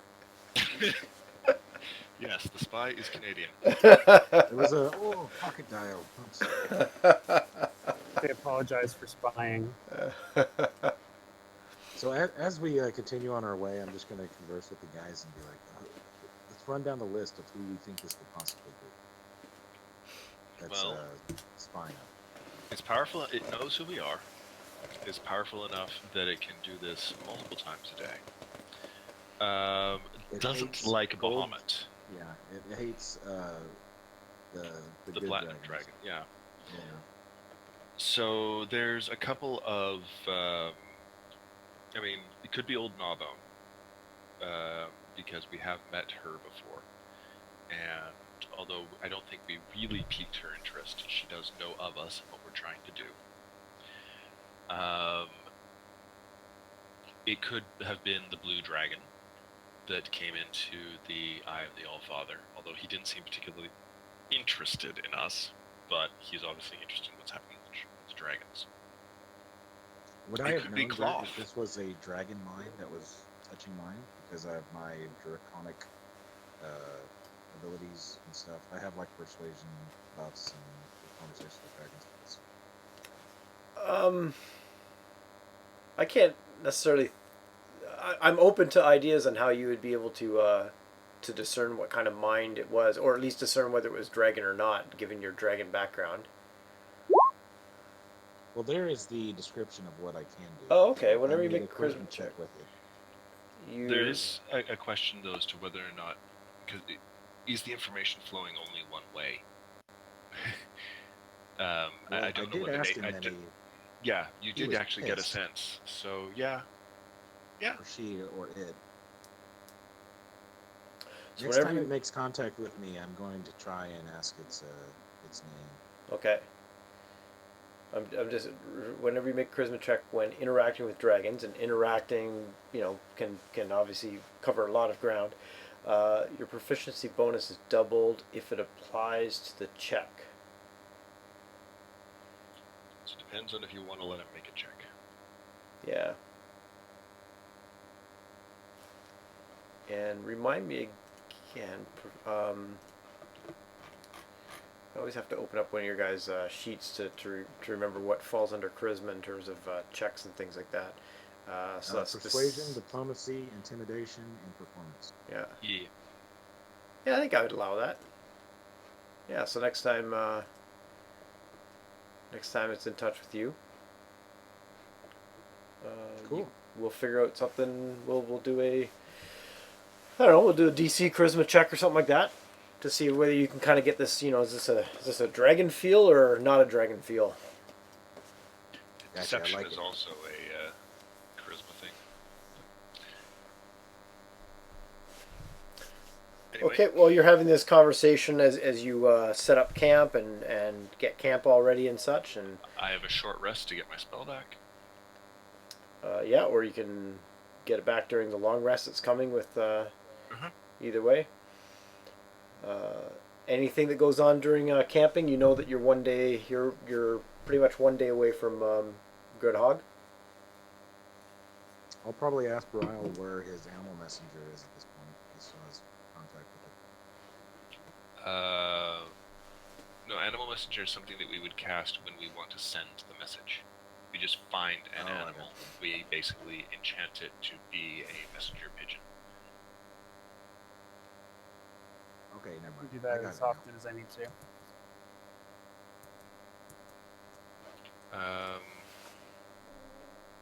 So yeah. All right. Well, you guys have AFK again. okay. And I think I mentioned this, but I turned off the AFK channel for this one. You pitch camp. You have your food. You head off to sleep. And my typical question of do you have a certain time that you want to make sure that you arrive at Groodhog by, Oh. knowing that you're within a day's travel of it? Oh wait. Let's try and get there by 2 to 3 in the afternoon. Maybe we're not trying to sneak in. We want to encounter them. Mm-hmm. Which, if they're paying attention, should actually raise flags for them. There's a group of small people. They're not making any attempt to hide, and they're coming straight for us. Mm-hmm. They're either really stupid, or we're in trouble. Nothing is more dangerous than the innocent-looking old man on the side of the road. Perfect.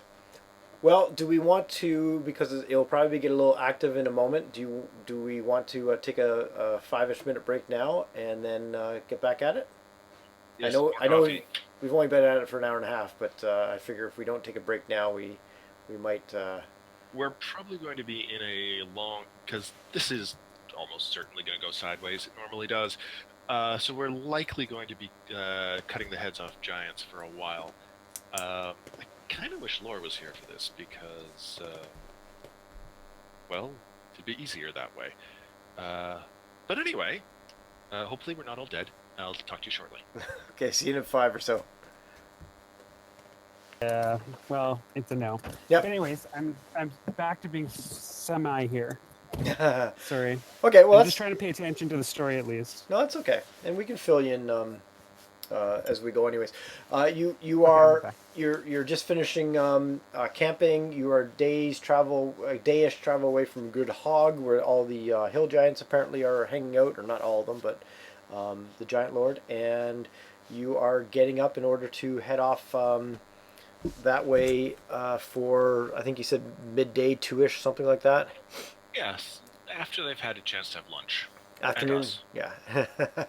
Hopefully they're Meet them for full. tea. I don't think they're ever full, but yeah. All right.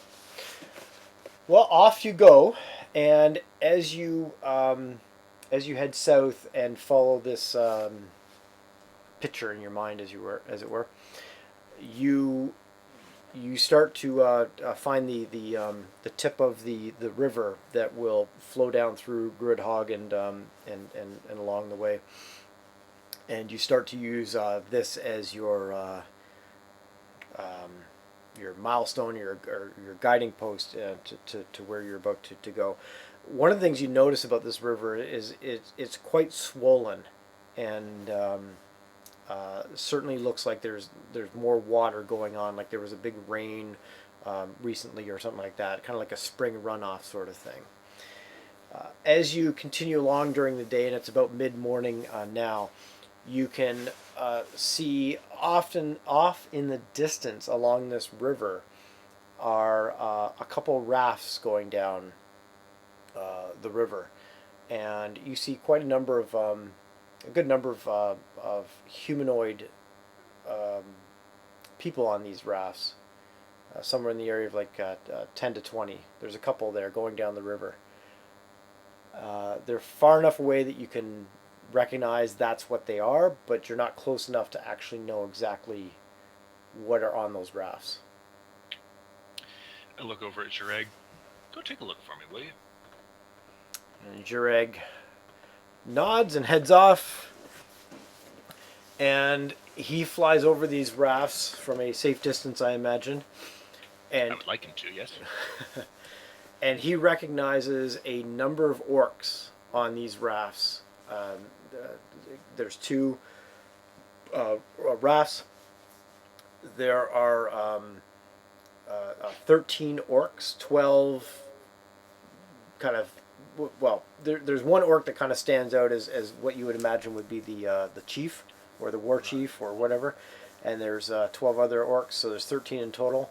And you can see that they have two halflings tied up with them on one of the rafts, and they are heading downriver, more or less in the direction that you're going. Well, I tell everyone, the people on the rafts, orcs, and they've got two halflings tied up. Should we attempt to rescue? Well, I would say yes. All right. We can't let them go forth with these prisoners. I mean, filthy orcs. No offense, of course. I look over at you. None taken. I'm a half-one. Filthy whole orcs. Yeah.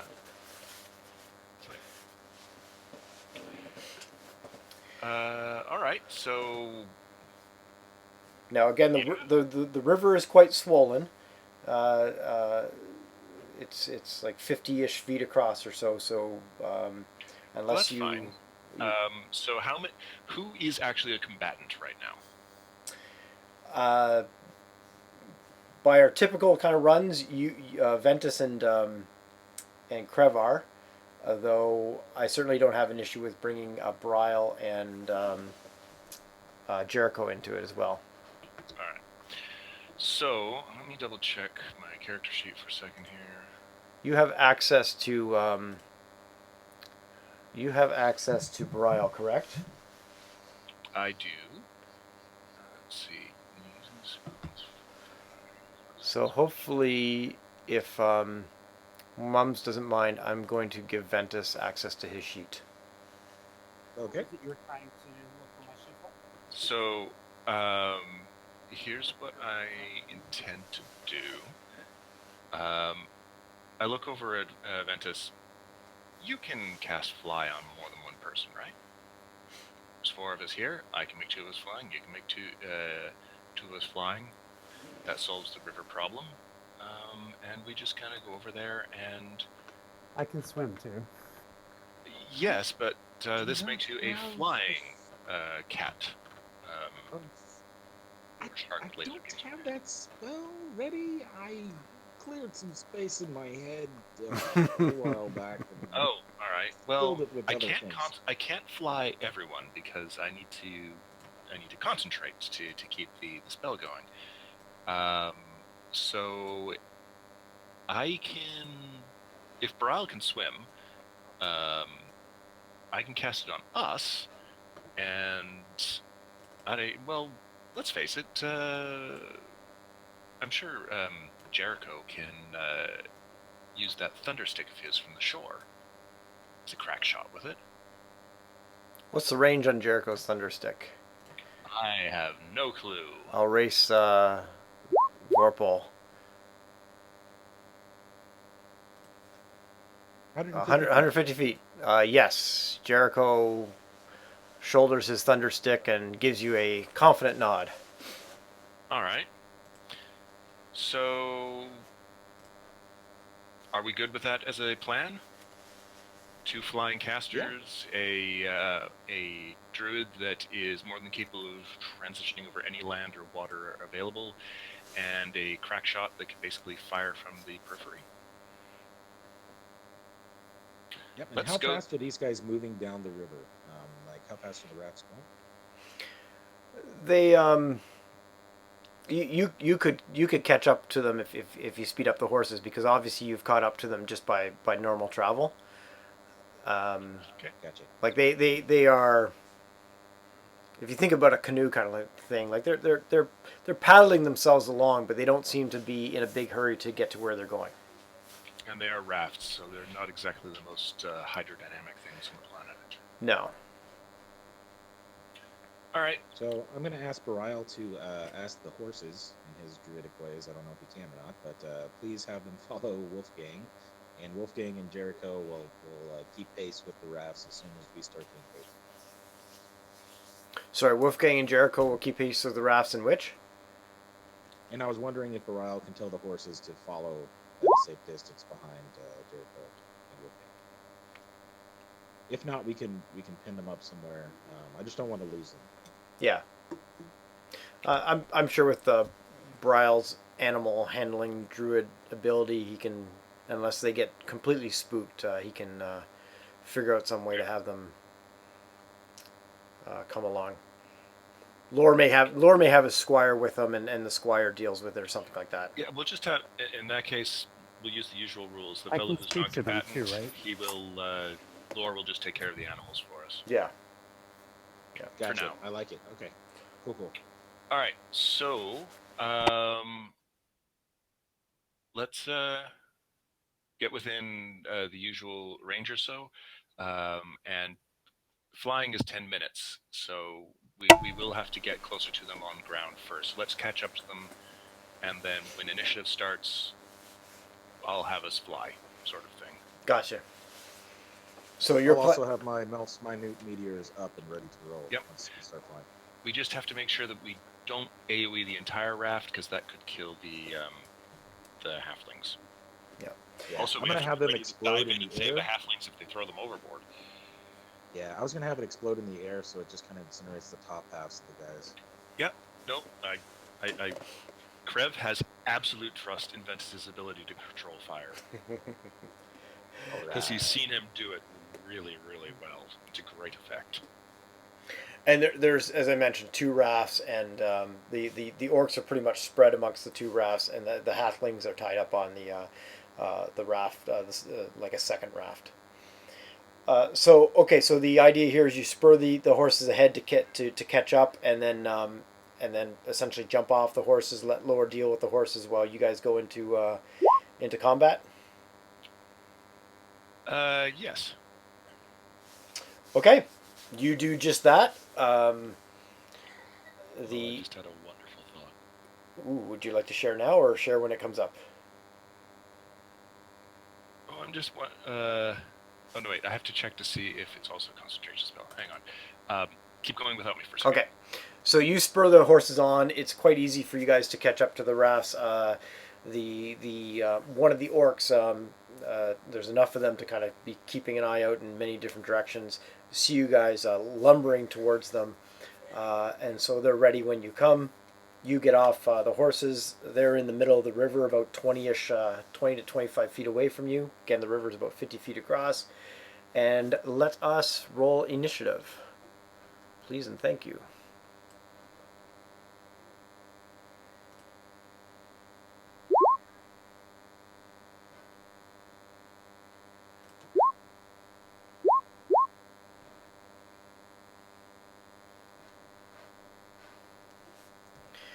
And if you give me a second, I'll be able to throw you guys on the turn order without you guys using your tokens.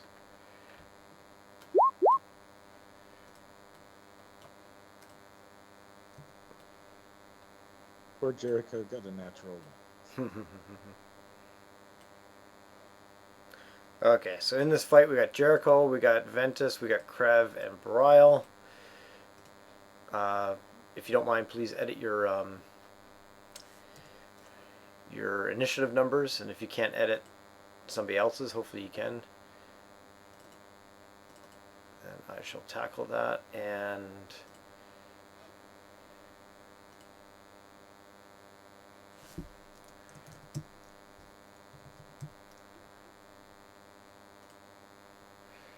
what did Orkies get?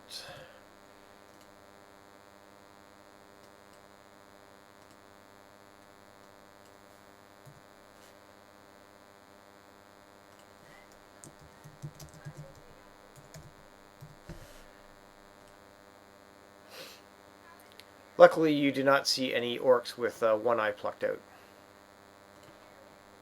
That's good. I just realized the next time I go to town, I need to pick up some fairly serious material components because I forgot one of my spells has it. Dimension Door ain't cheap. Of course, you can always borrow my plethora of supplies I have just strung about me. Well, I don't know if you have like 50 gold pieces worth of ruby dust. I don't know. I'd have to look in my inventory. I know I have some gems. We could probably spend some time trying to reduce those to dust, but not right now. I added you guys to the turn order, but it's not showing up on the player side. So you guys might just have to... Hang on, the player's handbook doesn't mention anything about ruby dust. But somehow the spell card does. And unless I'm missing it, can you give me Brile's initiative roll too, please?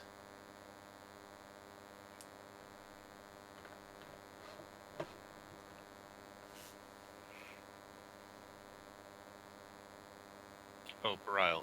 Sorry. It's okay.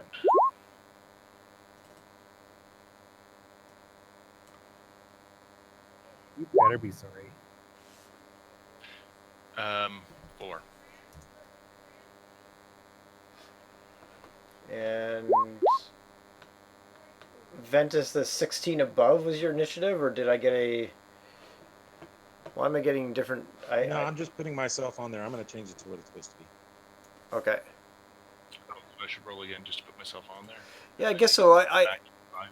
I manually added you guys from a... I've got a sheet where I've got all your tokens on it, but it doesn't show up on the player side. So yeah, if Well, it's a 5 for me. Okay. Once you get me on there. 5 for me, a 4 for Brile.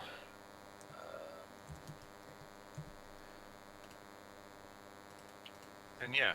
Oh. Should I be dragging myself on here? I am, just so I can keep track of hit points and stuff, because they got everything on there. And then you can just click it forward. Yeah, that's easy enough. Oh, you've already got us on there. Alright, so good.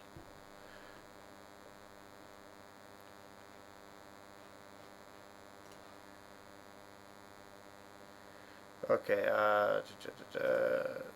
and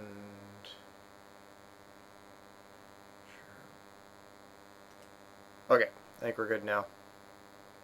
I don't know why it worked the way it worked, but we've got enough to work with it. Okay, Ventus, you jump off the horses. Lore takes care of them. The orcs are ready for you, and you see them starting to yell and scream and move the rafts towards your shore. All right, I'm going to send Minnie Penny down, and then I'm going to use Minor Illusion to speak through her mouth to the halflings in common, because I don't have halfling language. I'm going to say to them, like in a whispery voice, keep your heads down, we're here to rescue you. And then I'm going to burn 2 sorcery points to quicken, and I'm going to cast my 2 little balls of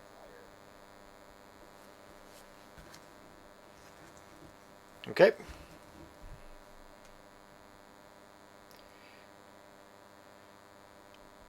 trying to remember how many orcs. I say there's 12, right? 12 plus the chief, which is 13.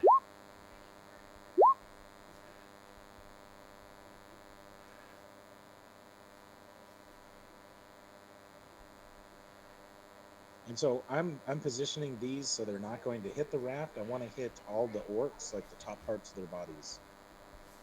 Gotcha. The same group each time. So there's a raft with halflings and a raft without halflings. Yes. Which one is the chieftain on? The chieftain is on the raft without the halflings. That's the one I go Anybody for. have the proper spices for halflings? I'm sure you could pick some up in the. I'm At the sure orc grocery shop. Grudhog has many spices for cooking halflings and other creatures. Mm-hmm. Do the halflings say anything in return to Mini Penny as she speaks with my voice? They look freaking scared and they put their heads down. Gotcha. Mini Penny flies off as to not be targeted. Okay. And in turn for me, I would like to get directly above the rafts if possible. Directly above by flying or directly above how? Flying. Yeah, Okay. I'm gonna use the I flying mean, the idea movement was speed. that we'd be flying as we engage this. Gotcha. Yep. Well, they're 20-ish feet out. So with your, I think you get 60 feet of flying movement. So with that, between horizontal and vertical, you can put yourself probably within about 30 feet above the rafts. Okay, so DC 16. So you exploded 2 of these things on top of the raft without the halfling, where the war chief is, twice. And oh, the orcs. You know what? I'm going to do the orcs as 1, 2, 3, 4 groups. So first group of orcs dodge out of the way. Second group of orcs do not. Third group of orcs do not. Fourth group of orcs do not. And then the orc war chief does. Now, do you want me to go through all that again for both of the meteors, or do you want to use the same dexterity saves for both meteors? Oh no, these are boom boom, so different attacks. Okay. So if you would make the saves again, please. Yeah, no, I can do that. So, so one group of orcs take half, and the chief takes half of the 8.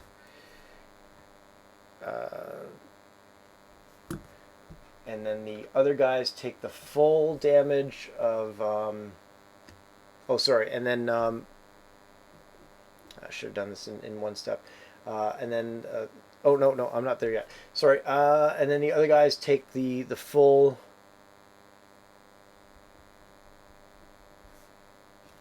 Eight.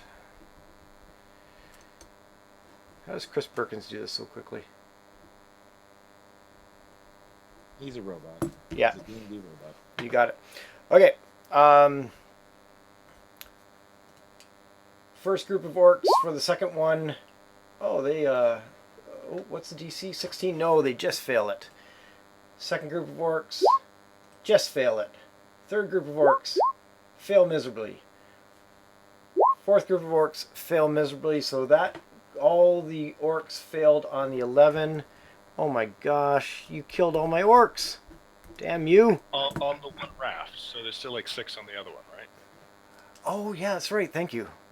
Well, And then I mean, you said there were 2 rafts, and Yeah. the orcs distributed between them, and yeah, no, you're right. And then the orc war chief. How's he doing? well, he's probably pissed off that he's lost all his followers. Half of He's them He's at just least. surrounded by burning orc corpses. He crits I the knew it. save. Surrounded by it. So if he crits the save, he still takes half damage, correct? He doesn't Yes, sir. avoid all damage. Not unless he's got some sort of evasion ability. And he's probably a warrior, not a rogue.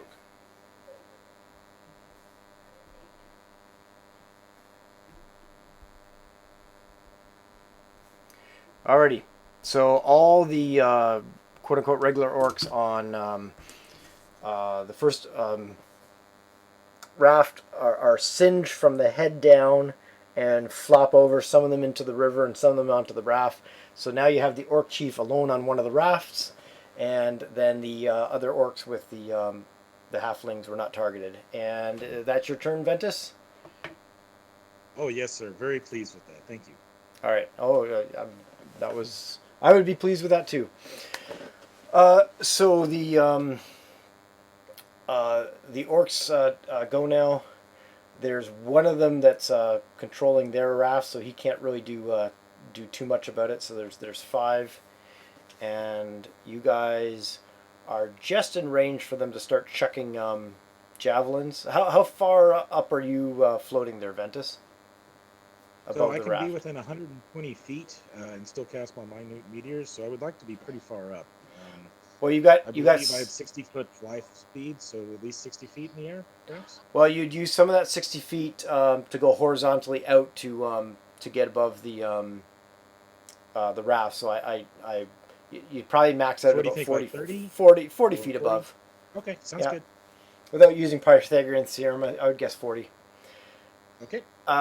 So you're just a little bit. Probably a very nice looking target for them. They're probably very upset with me. Yeah.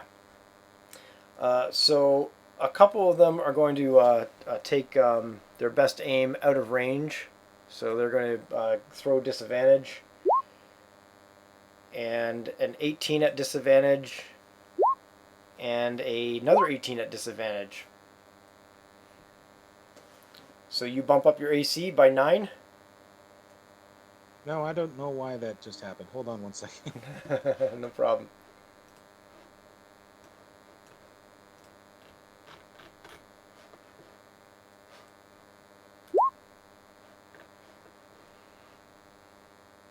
Why do you keep doing that?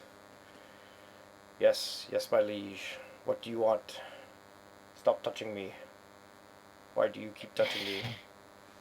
I'm not that kind of orc. There we go. I got it to work now. I had to change the title of it before it would fix it, though. Oh, there you go.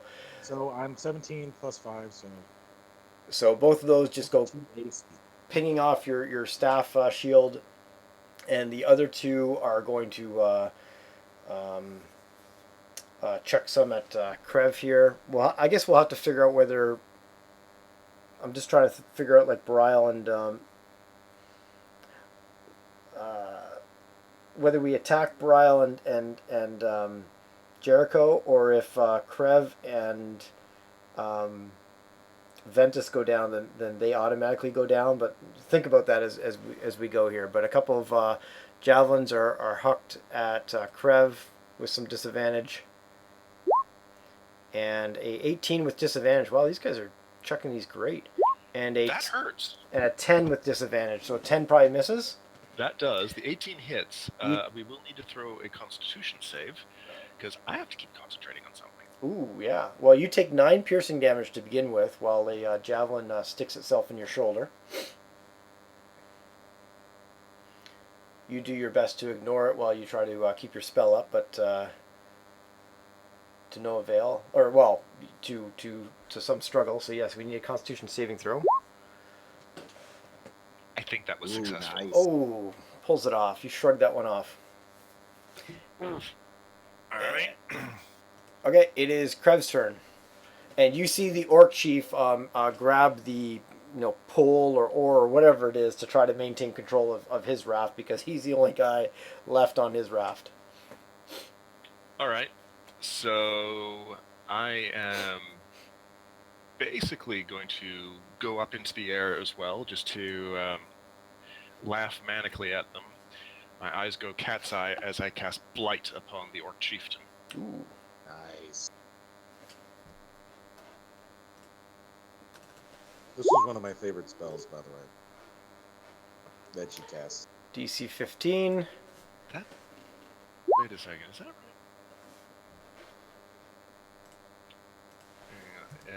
8 plus 4 is 12 plus... Yes, 15 is correct.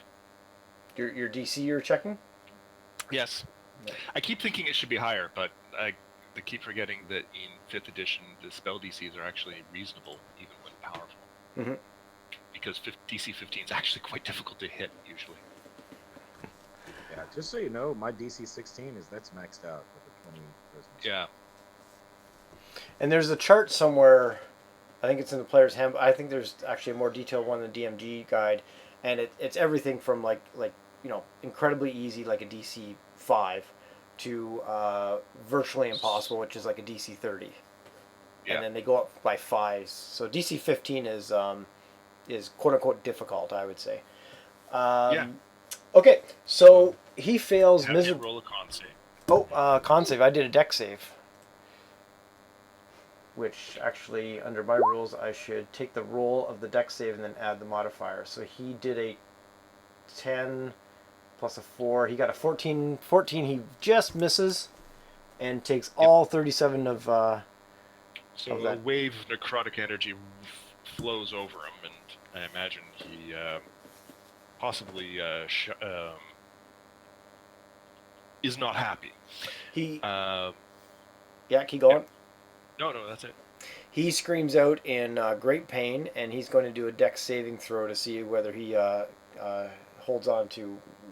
He hasn't had an action yet, but in terms of actually no, at his turn he'll do a dex saving throw to see whether he maintains is able to maintain control of the raft, or if it starts to float adrift for his next turn. And it's now Brile's turn.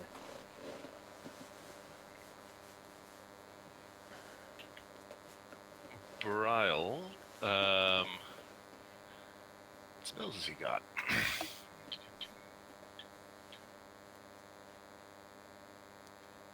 Let's see. In true Brile style, let's conjure some animals. Okay. So And- I'm sure you've got ones for giant eagles. I think he was able to summon one or two of those normally. Yes. So what I want to have the giant eagles do is, assuming they get to go this turn, I honestly don't know if that's the case or not, because I've never really paid attention. Sorry. So what I want them to do, please, is to try and swoop in and pick up the halflings and carry them to the shore, away from the orcs. Okay. Nice. I just gave you access to the giant eagle sheet just in case. And the giant eagles have, and typically we've done it on his turn. I don't think we've found any. Logically, it almost seems like they should go in the next turn, but we haven't found anything that really says that. The giant eagles have a fly of 80 feet, so between that and probably the range in which you can conjure these things, I'm sure there's no problem placing them so that they can at least get to and pick up the halflings. Cool. Um, So Bill and Bob will go and pick up the halflings, and even if they end their turn with the halflings kind of in midair, that's what we'll do. And the idea is that they will bring them back towards where Jericho is and Barial is on the shore. Gotcha. Can you do a? This will be a dex throw to see their ability to pick them up, because the halflings are quite scared, and now they see two giant eagles flying towards them. So a dex check? Yeah. Oh, So well, that sucks. giant eagle number 1. You've got 2 of these that you just summoned, right? Yep. Yeah.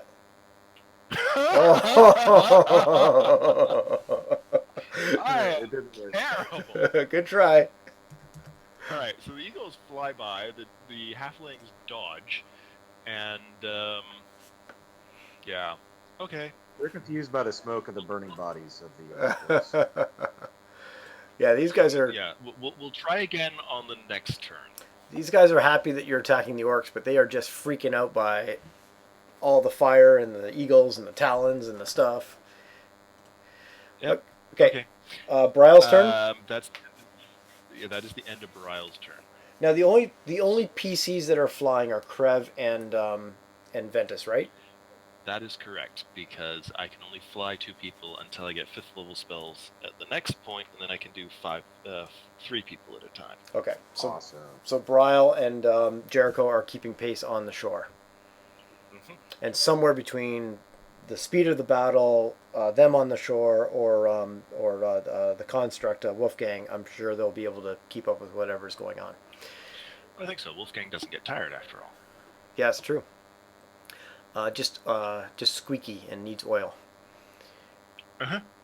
The Orc Chief will do a dex saving throw from all the I don't damage. get tired either. I'm amazing. Yes, we've been through that before. We talk about fighting or something else, Ooh. or it could it could be fighting and something else mixed together. Well, if you're good at one, you're good at the other. They both involve passion. Indeed. Never Anyway, understood that I'm a lover, not a fighter. What are you talking about? I'm both. Bring it. The Orc Chief makes his dexterity saving throw and just kind of keeps. So he grabs control of the raft. He yells to the other orcs, or the other orc controlling the raft, to kind of bring the rafts together and head towards the shore. I'm going to give the rafts, I don't know, 10 feet around kind of thing. So now they're within 20 feet of they're within 10 feet of the shore, and next turn they will get up on the shore. But they're also doing it kind of in a V, so that they're bringing the rafts together at the same time as heading towards the shore. So they're trying to butt the two rafts together. And that's all the Orc Chief can. Maybe the Orc Chief can do one more thing.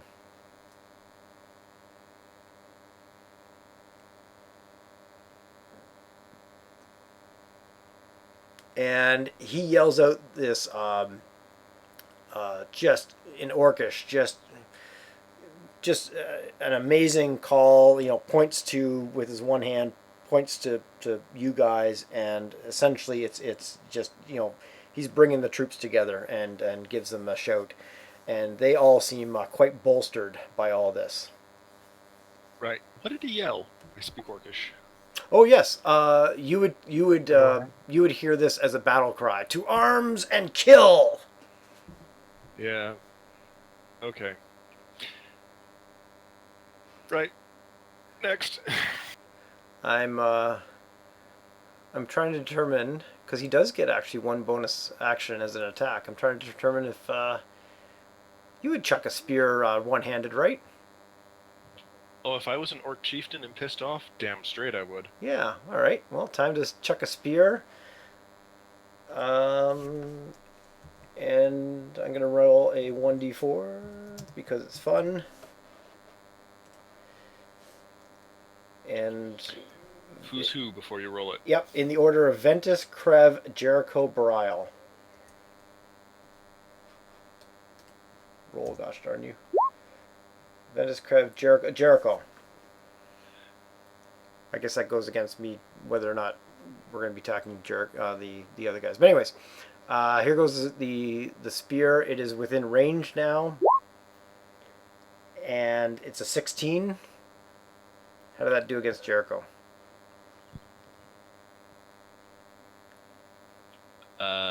Orbital, I think you're covering your. Oh, microphone. I'm Yeah. sorry. He has 14 AC. That was definitely a hit. Okay, he takes Ah. he takes 11 piercing damage.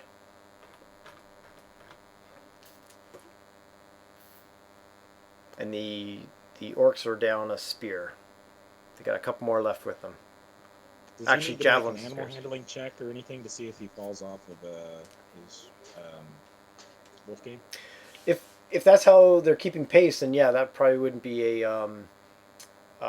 Something tells me he needs to. Sorry, I was going to say not an animal handling, because Wolfgang is going to listen to his, but a dex. It's like a riding dex. Yeah. He just rolled a 15, so add his dex modifier and such. Which is 2, so he got a 17. No problem. Hangs on. Yeah.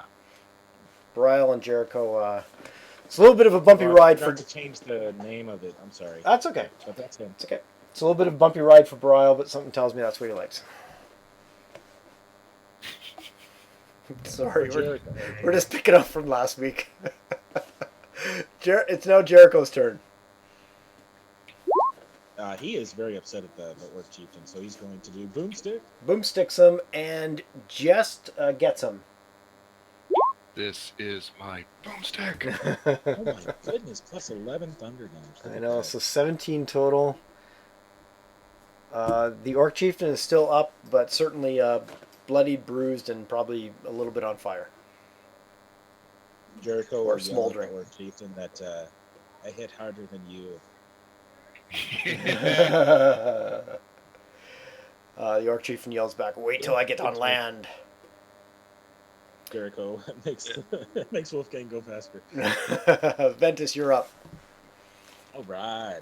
Two more of those minute meteors are coming their way right at the chieftain. Okay.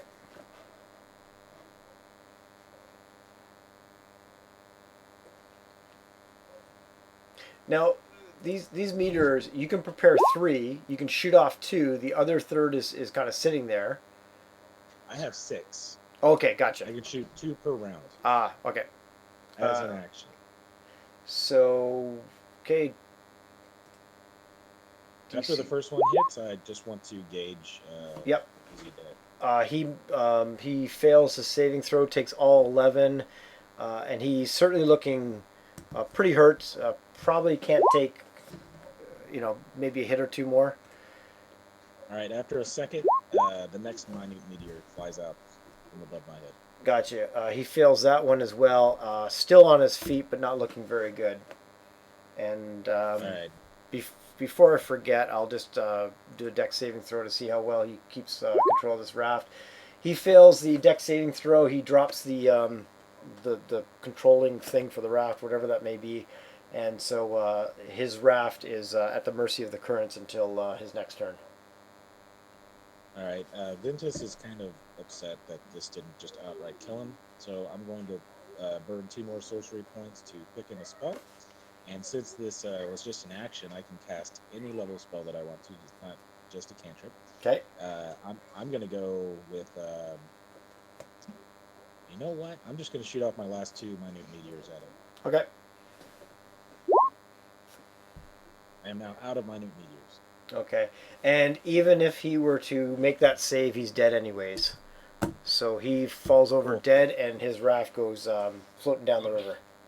On the first Well, one or the last second one hits the raft, I guess, because I didn't specify I was going to wait or anything. I just got mad and shot the Okay. rest of my minute meteors at it. So one of them kills him, the other one hits the raft, and now there's like a burn raft floating down the river. And I haven't done it for a while, but for kind of keeping in character and making the call on the fact that we didn't specify, Ventus gets inspiration. Hooray! Yay! And that's Ventus's turn. Yes, sir. In turn, I'm going to keep pace, though. I'm going to float above the other, or fly above the other raft that's trying to escape. The raft with the orcs and the halflings on it. Yes, sir. Yeah. Okay. Alrighty. So they're pretty dismayed at their dude is gone, but they. I wonder if the battle cry stays in effect then. It doesn't specify that it goes away. Is if it's concentration, but it's not really a spell, is it? It's an just a action. shout. Yeah, it's just a. They So- probably stay inspired. Yeah, I would. I would think so. They're still Okay. loyal soldiers of Crouch. Yes. So the one orc is steering the raft towards the shore, and it's going to hit there at the end of their turn, and the other orcs just start chucking javelins again. And Are they going for closest target, which is me, or are they going for someone else? I would like them to go for I me. should be relatively near where you are as well. Okay, I got you. yeah, make an intimidation check to try to draw their fire. Gotcha. Here we go. And it's going to be against their intimidation check, which is intimidation is a charisma, right? It is. Yeah. Man, I have a +8. That was a low roll, but still 12. 3 of them fail against you, so they're going to start shooting at you. The other 3 fail against you. Actually, do they have... What do they have advantage on? Advantage on...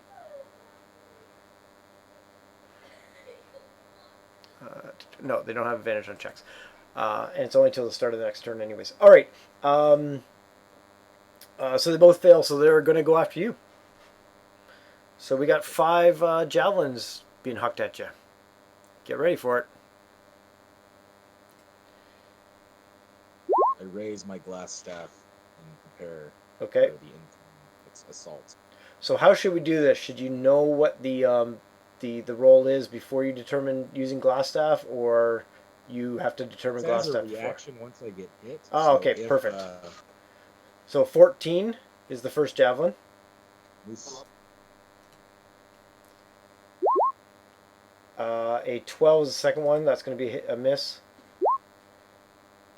A 14 is the next one, and 2 more coming your way. A 22, that will be a hit. Now, is it a hit with glass staff? oh, it certainly is. So you. So I use my. Do you want me to go ahead and use one of my charges for glass staff, or do I know that? Given that I it's would a, probably try to use it anyway, right? yeah, I'd kind of argue that given it's a reaction, so you're reacting to a hit. I don't know if you would be kind of like, well, that's a good one. That's gonna hit me anyway, so I'm not gonna burn my glass staff. So it's up to you. Um, What is wrong with this glass staff? so what are you trying to do? Show me the information or take a charge off of it? I'm just trying to show the spell card.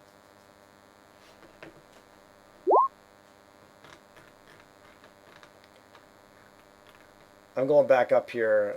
I'll copy and paste it in. For some reason, it makes me change it from spell card to attack and then back to spell card before it. Yeah, if it's, and there's talk on the forums about them having a toggle button that just says add the information to the attack or don't add the information to the attack. Okay, well, we both got it there. So I burn another charge. I'm down to 5, 4, 3 charges left. Okay, so but that 22 hits you regardless of the glass staff, right? Yeah, I'll still try to use the glass staff to shield it away, but it just comes right through the shield and hits me. Okay, so you take 7 piercing damage from that one. Okay. And a 20, I think, will miss with the glass staff. That is correct. Okay, so that's what you've. That's what's happened to you, and the orcs land their raft on the shore. You said 7, correct? 7? Yes, 7. And I have no idea why the orcs have a 42 turn order. It was after Ventus, so I'm just going to make it 15. It's just been going up and up and up for some reason. I had Really? a 28 turn order earlier. Not sure why. Huh. Fortunately, I am not concentrating on anything, so I don't have to make a DC check. Just for Nope, giggles. I'm the one that's concentrating. Just for Yeah, giggles. I used all my melts, minute meteors, so. I'm going to roll an attack for giggles and see what happens. Huh, okay. Krev is up. So they have landed, right? Yes. All right. Kind of out of spells except for the cantrips. Yes, I am out of spells except for the cantrips. So, how heavy do the halflings look? Well, the halflings are small creatures, so they. What would that be? About 70-ish pounds? Okay, about 70 pounds each. How much can I carry? It's either 10 or 20. No, 15 times your strength. Your strength ability, or 30 times if you're dragging.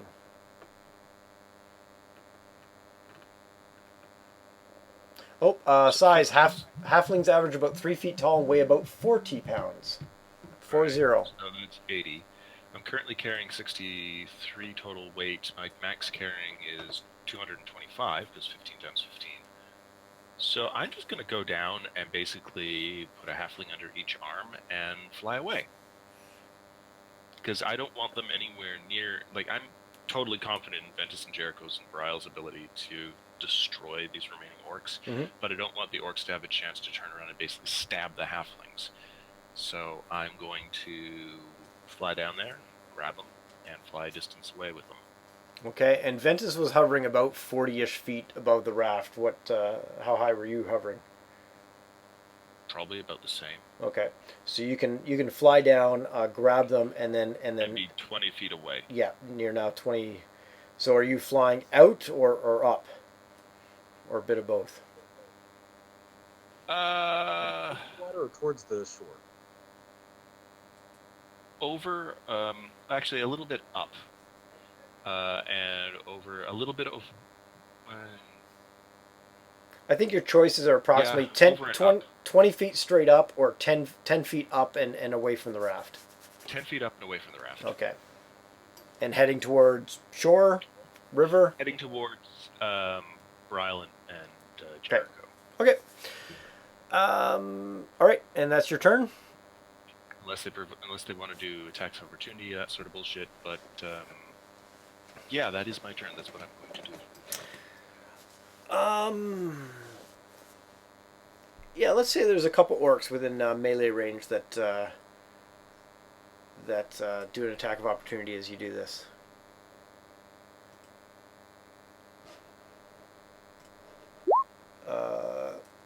I really need to buff up my AC if I'm going to be this heroic. I don't think you need to buff it up that much. Orc number 1 tries to stab a javelin at you with a 10, which I believe misses. It does. Orc number 2 stabs one with a 14. That actually hits. And does 6 piercing damage. Alright, here's the con save. Mhm. If I can. Where did I put my. I closed my character sheet. Hang on.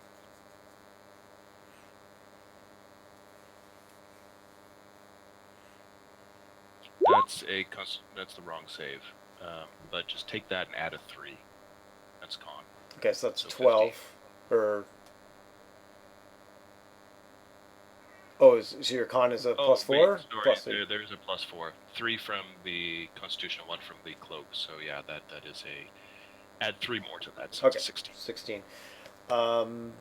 Which, for concentration, that has to, is it meet or beat your DC? How does concentration... Sorry, hang on. So concentration is you have to roll, and whatever damage they did to you, you have to beat that. And if it's way more than that, then I think you're just kind of out of luck. Okay, so they did 6 damage to you, and you rolled a 16, so you saved against it. So if somebody does 34 damage against you while you're having a concentration spell, you've pretty much lost the concentration spell. Yeah, I think so. Or it's like a DC 20 or something you have to beat. Something crazy. Yeah, spells concentration. Let's see here. Taking damage. Whenever you take damage while you're concentrating on a spell, you must make a Constitution saving throw to maintain your concentration. The DC equals 10, or half the damage you take, whichever number is higher. So in this case, it would be 10. If you take damage from multiple sources, such as an arrow and dragon's breath, you make separate saving throws for each one. Alright, so I more than made it. Yeah. Because, I mean, the roll alone, unmodified, makes it. Okay, so that's fantastic. I'm still flying. I still have the halflings in under either arm. Yes. Oh, and I do need to mark off that. What was it? 6 damage, you said? 6, yes. I really like the Roll20 SRD because all I did is just typed in concentration in the search, and boom, there it was. Right, Bryle. So Bryle will have, in this case, the giant eagles turn on, swoop in, and each eagle will try and maul an orc. Go for it. Eagles make 2 attacks, so I guess a beak and a talon on one orc. The beak misses, the talon hits. So that's 13 slashing damage to one orc, and that guy doesn't look good at all. A different orc, say orc number 2. The beak hits, the talon misses. I'm assuming I'm doing this right with the multi-attack ability. So 7 piercing damage to orc number 2. Okay, so there's an eagle on 1 and an eagle on 2. All right. And Bryle himself is going to turn into a big cat. I think that was one of his things. Yes. White tiger, dire wolf, white. I guess the white tiger would be the big cat. He's got white tiger and Craig cat. I think it's the white tiger. we'll go with the white tiger just for shiggles. Yep. And I don't know how far away Brile is from the orcs right now, but he'll close the distance with his regular movement, and that's basically it. Because it was an action to turn into, or is a bonus action to turn into a creature? I think it's an action. He's certainly close enough to the shore that he can close the distance easily. Actually, I think it's a bonus action to use wild shape. Hold on. Trying to find the druid section without the pages flying everywhere. My player's handbook has completely fallen apart. That's okay. I think I just beat you with the SRD again. You probably will many times. I have bad habits of going to actual text. That's okay. You can use your action to magically assume the shape of. Okay. Yeah, so it's an action. Doesn't. It says you can use your action, so I'm assuming that's an action as opposed to they typically specify bonus and such. Oh no, sorry. Circle of the Moon, combat wild shape. When you choose this circle at second level, you gain the ability to use wild shape in your turn as a bonus action rather than as an action. I knew there was something specific about the whole moon thing. So if he can turn into this close distance and just on them, whatever his attacks are. Go for it. Are you going to attack the two that the eagles just attacked? Because one has blood just spurting out of its neck, is looking pretty bad, and the other guy is not as badly beat up. He gets to move 20 foot. So if there's a third one, he's going to do that, because he's going to do the pounce thing. So he'll do a claw attack on the guy, and in theory knock him prone. Okay, so he's going after a fresh one, or one of the ones already attacked, already hit. A fresh okay. orc. He pretty much has his choice. So I think that's going to hit. Yeah, that will certainly hit. So he'll do 11 points of slashing damage, and the creature will make a DC 13 saving throw or be prone. Strength, I believe, eh? Or dex? Yeah, it's a strength check. And he gets to bite him if he knocks him prone. He fails miserably. So bite attack. That hits. For an additional 5 points of piercing damage. That was a sucky roll. Yes, but he dies either way. Okay, so With him Brile prone basically like leaps, knocks him down, and rips the orc's throat out. Yep. There's now basically black blood dripping from the white tiger's mouth. It's gross. Nice. Nice. When he knocks him prone like that, he gets advantage on that bite attack, right?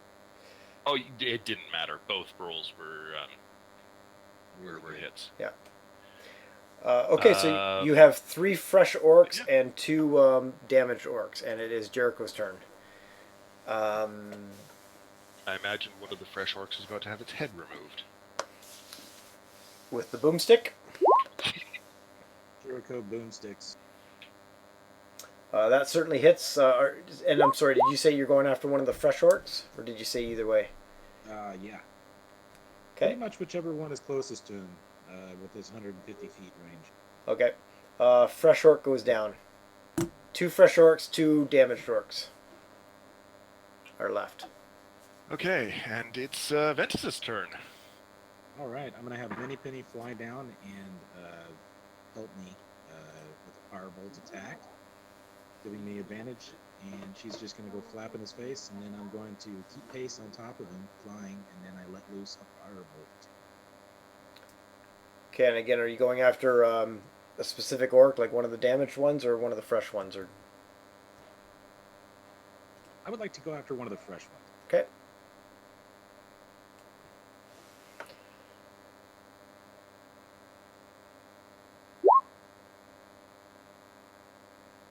Ooh, the Philly. firebolt misses. You almost rolled snake eyes on d20s. The bolt just goes streaking off into the distance, and I go, whoop, my bad. Yeah. Gets absorbed into the river, and a bunch of steam goes up from the river. Yep, in turn. All right. Orcs' turns. They all leap off the raft onto the shore, and they have enough room to. Let me think about this. They certainly get up against Wildcat. I'm just trying to think. They probably don't have enough room to get around Wildcat and go after Jericho, so they're all going to surround Wildcat, which I think they can do relatively easily. Yeah, he's got an armor class of 12 and 37 hit points. Okay. They've dropped their javelins or run out of javelins, so they pull out their great axes and they start hacking away at Wildcat. So, first of 4 is a 16, so that hits, I think. What was the AC again? 12, you said? 12. Okay. I'll do the damage in a second. Second one is a 20, which certainly hits. Yes. Third is a 20, which certainly hits. None of those are crits. Okay, so we might have a Belial standing here momentarily. Fourth one is a 14, which also hits. Yes, so all 4 of them basically hit the tiger. 11 plus 7 is 18, plus 10 is 28, plus another 7 is 35 hit points. So on each attack, he has to make a con save. Is that correct? To keep the eagles up?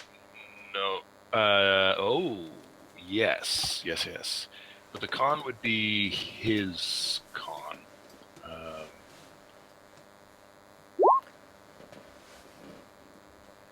That's a save. No, he fails. Yeah.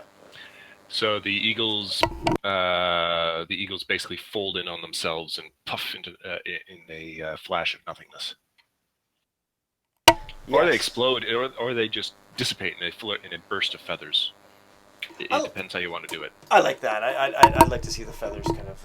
You guys ever see the clip of Randy Johnson exploding a pigeon that flew in front of his fastball? Oh, yeah, I have. God, no, I haven't. Yes. Search on YouTube... So this was an accident, I'm Yes. guessing. Yeah, it just happened to fly in and it exploded into a ball of feathers. That's what I imagine happened. Yeah. Search YouTube for pitch, like, you know, pigeon Randy or something Johnson like that. bird. Yeah. Because he was pitching across the plate and a bird just happened to fly right in front of the plate at the exact right moment. Poof. Walt Disney could not have animated it better. Oh, Christ! Did you just watch it? Look out! Boom! Yeah. So that's just That bird, I'm guessing, was dead. that's just what happened to the Eagles without the fastball. Wow. Okay. Now let's see if Witchy Tiger goes poof in a bunch of fur too. So 11, 18, 28, 35 hit points of damage. He's got 4 hit points left in the tiger form. Okay, it is Krev's turn, who is flying. So there's a lot of red tiger blood to match the... and surprise, the warlock gets to go next. You're flying about 10 feet above with 2 halflings under your arms. Right, so I can't actually do all that much to them. How about I go and basically land on the other side of Belial from where the orcs are, gently put the halflings down, and turn around, and if I still have an action, Eldritch Blast both of the injured orcs. Yeah, putting them down as part of your move or whatever, so you can still take an action. And... You can drop an item as a free action, I believe.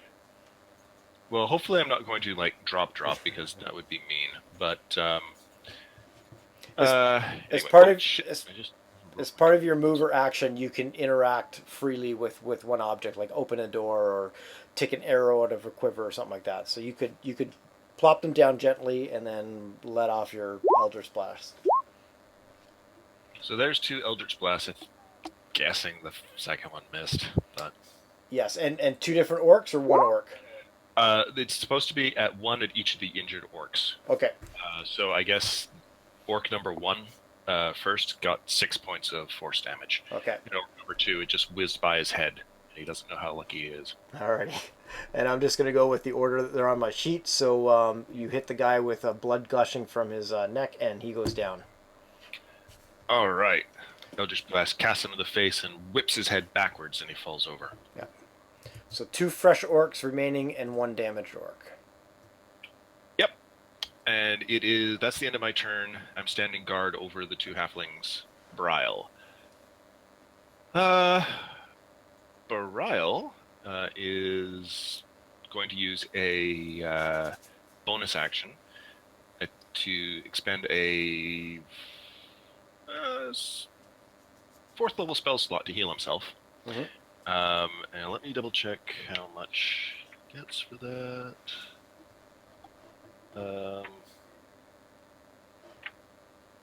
Bonus action to expend one spell slot per gain 1d8 hit points per level of the spell slot. So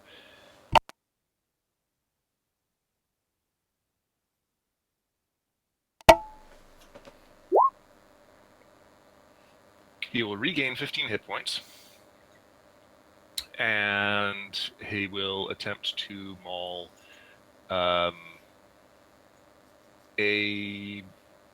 he'll do a bite attack on one of the fresh orcs.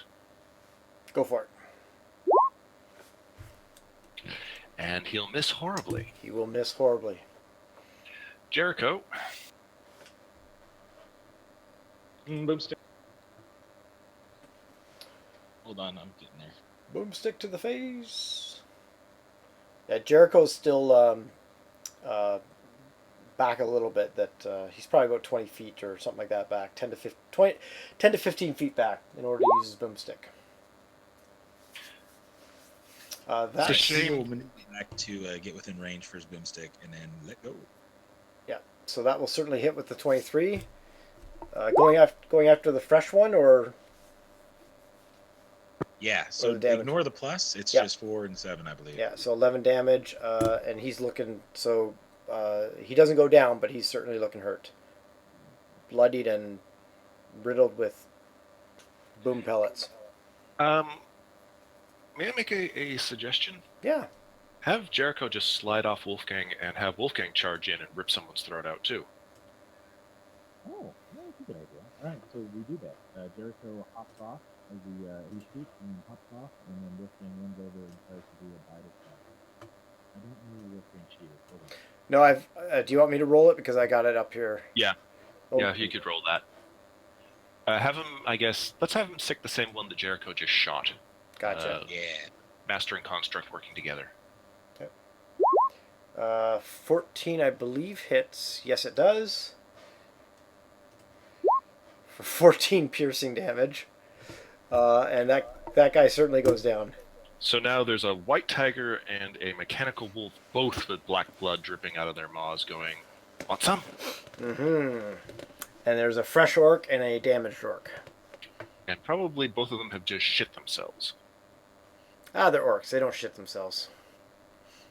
They go down with a fight. True enough. Or they're orcs and they don't tell you that they shit themselves. Or they're orcs and they just shit themselves like that's just a normal day. Yeah, maybe. Ventus, D&D orcs are bad people, so. Ventus, you're up. All right, so the magic missile is going to go for the hurt orc. You're a little muffled. You got your hand on your mic there again. Sorry, I keep doing that. Yeah. The magic missile goes to the hurt orc. Hurt orc, okay. And then I'm going to burn 2 sorcery points and have Mini Penny go in and distract the hurt orc and toss a firebolt at him as well. Okay, well, the hurt orc goes down with the magic missile. Oh, wonderful. Well, then Mini Penny goes for the other one. Okay. Mini pin explode. Do you ask if Mini Penny exploded? No, I was just narrating.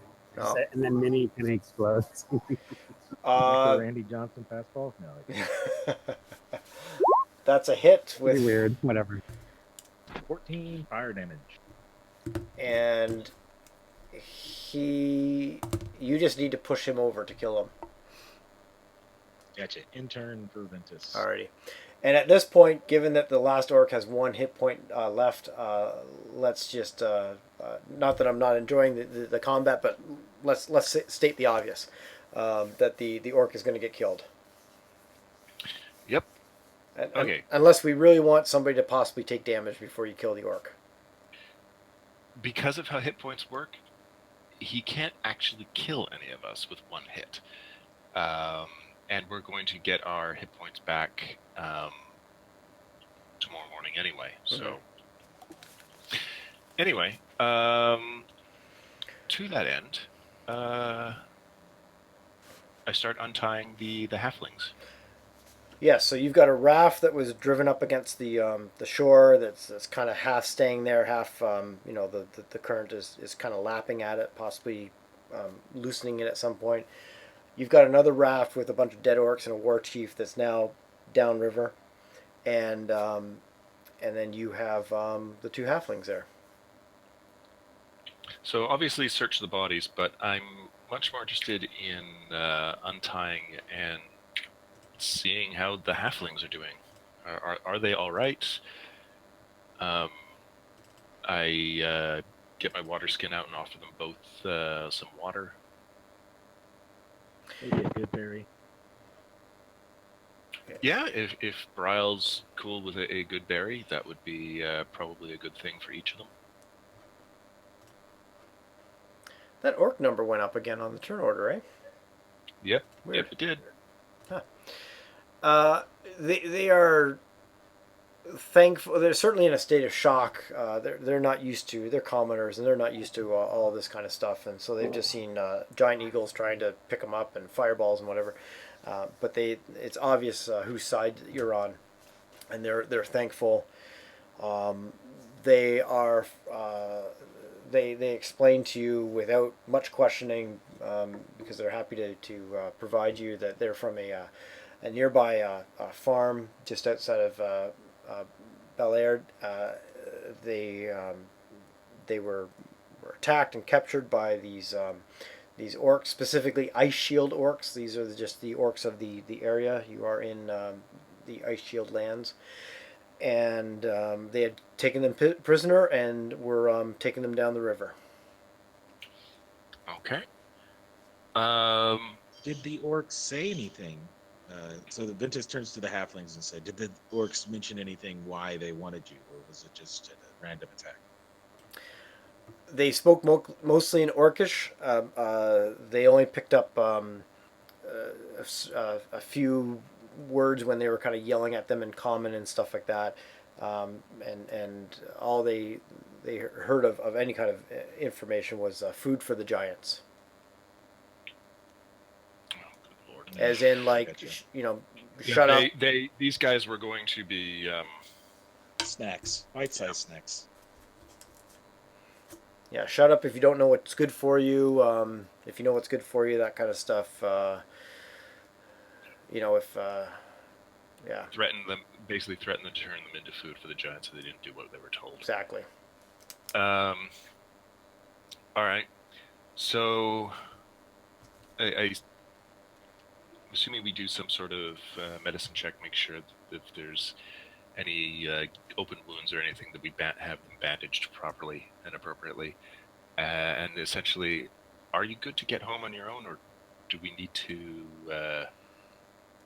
How far away is home? How long have you been traveling? How long have they held you prisoner? It's been about a day and a half, and given your knowledge of the area, you would know that if they're anywhere near Belaird, that it's about a day and a half travel over the hills, and they're not very warm to the prospect of having to travel it by themselves.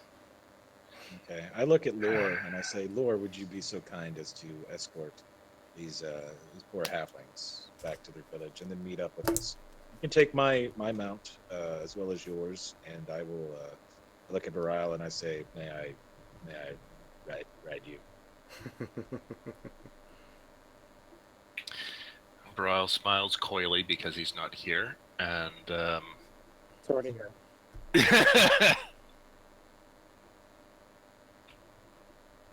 well, is it cool? Can I use you as my mount? Couldn't hear what he said. Sorry. Can you repeat that? May I please use you as my mount? Because we're going to send off the horses and Lore to take the little halflings home. Yeah, but as giant elk, Okay, which is faster anyway. I like it. Thank you, sir. Okay. So Laura looked after the little halflings, um, and we make sure that they're good, and off they go. So yay, we saved the little people. Um, and I guess we continue on our not so merry way to the hill giants.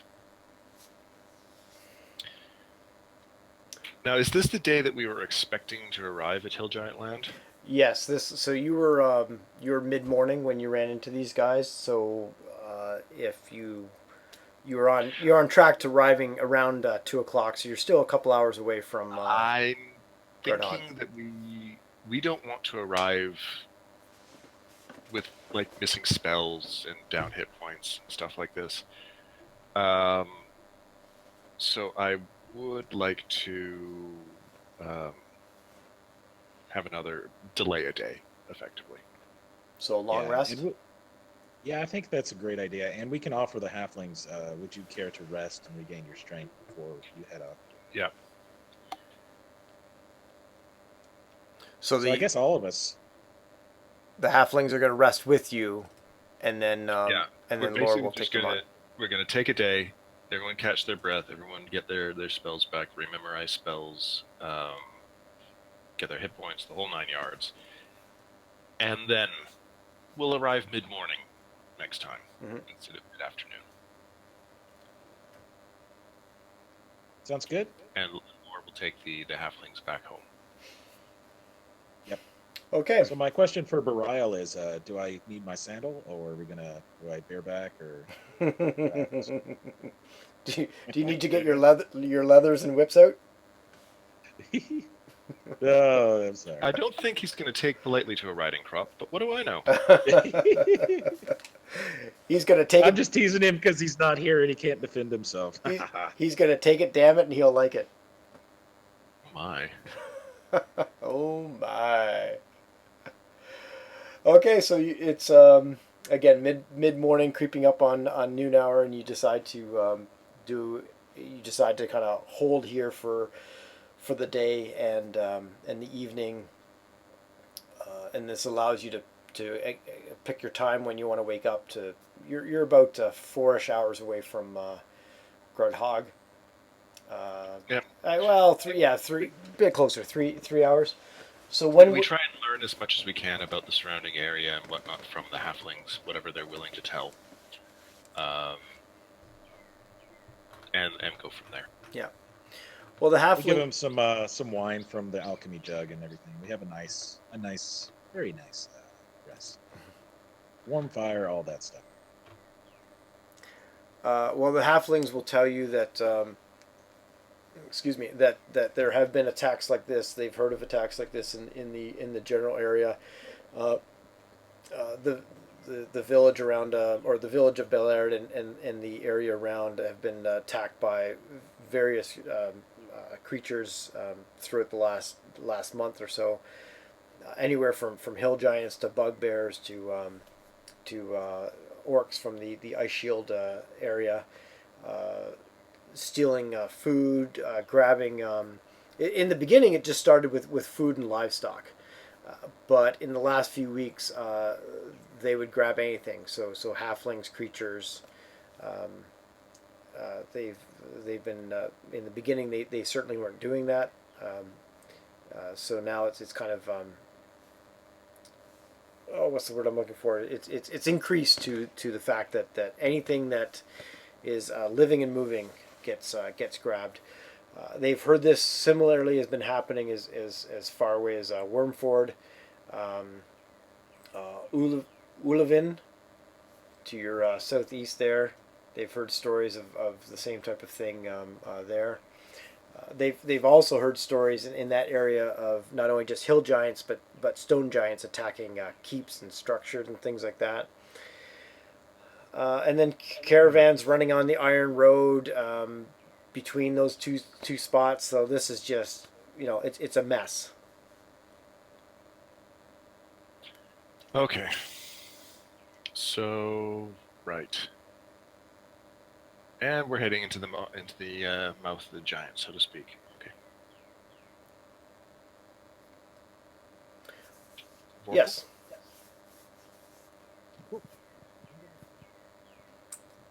So you I still can't hear Vorpal. I know he's trying to say something. are you talking to us, He's like- Vorpal?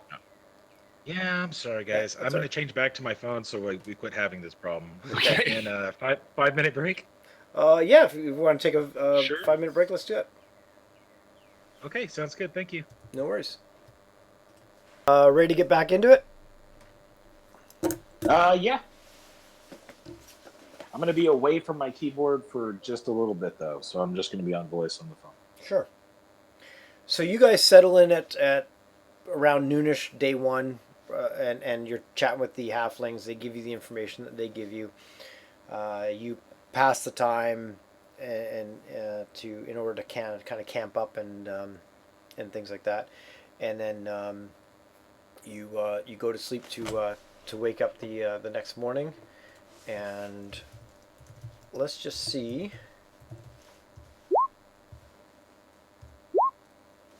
What happens during that period of time. During the day, as you are camping, so you're not into sleep time yet, something does happen, and we're about to find out what happens. Ooh. I love random encounters. Yeah. I'm not trying to drag out the hill giant thing. I'm just going by the dice here. I like it. That's how it's supposed to be, man. Oh, I shouldn't have gotten your hopes up until I rolled the second roll. I was wrong.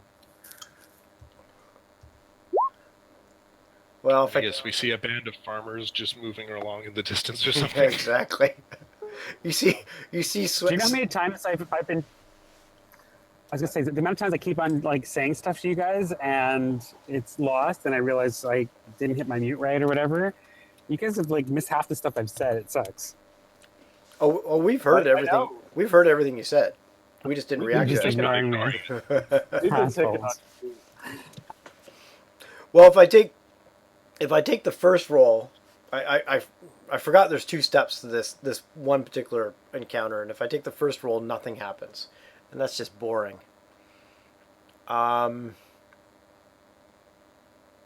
Maybe they had an advantage. You know what? Screw it. Nothing happens. Don't you worry. It'll get exciting soon enough.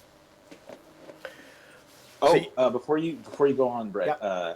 I look over to Crab and I say, keep your mind's eye open. If we get contact again, be sure to let me know, and I will do the same. That goes to everyone. Gotcha. I nod. I'm just like a perception monster, so Your reception monster? Perception. Oh, perception monster. Gotcha. perception. Perception. Perception and. Yeah, well, I think that's more to do with the fact that he's on the move again. Yeah, exactly. Alrighty, so night falls, sleep time, wake up. Everything goes without issue. What's that? I was just wondering if my voice is garbled. No, it isn't now. You're good now. And so you send Lore off for the day and a bit travel. It's about 40 miles.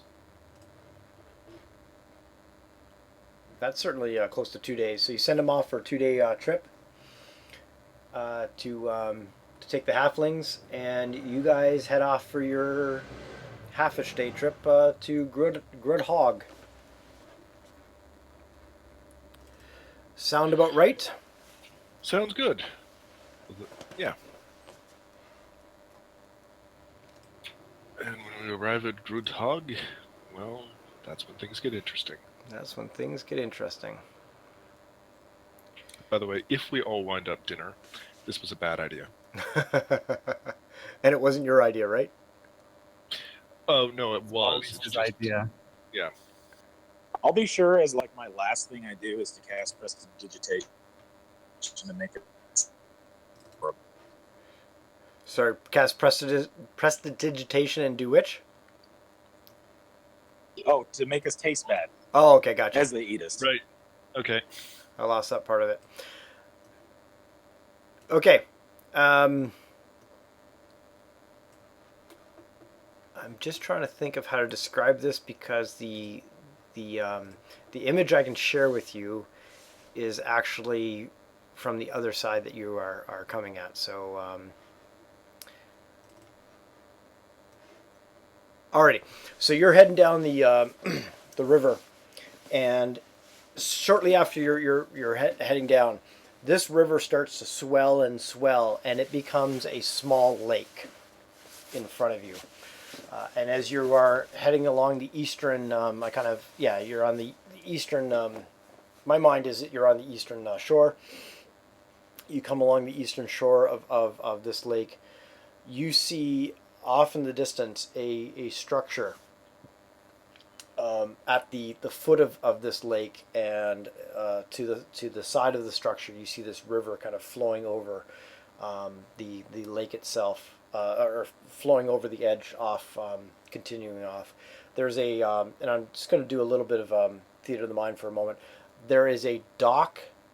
You're still quite a ways from the structure, but you get the sense that this structure is huge. Like, it looks like a cottage, like a thatched cottage, but a huge version of a thatched cottage. And this is exactly the point that you have been told magically where Grudhog is. There's a dock at the back of this cottage. Other than that, you can see one small kind of window slit at the back, and you see this large tower off to the one side of the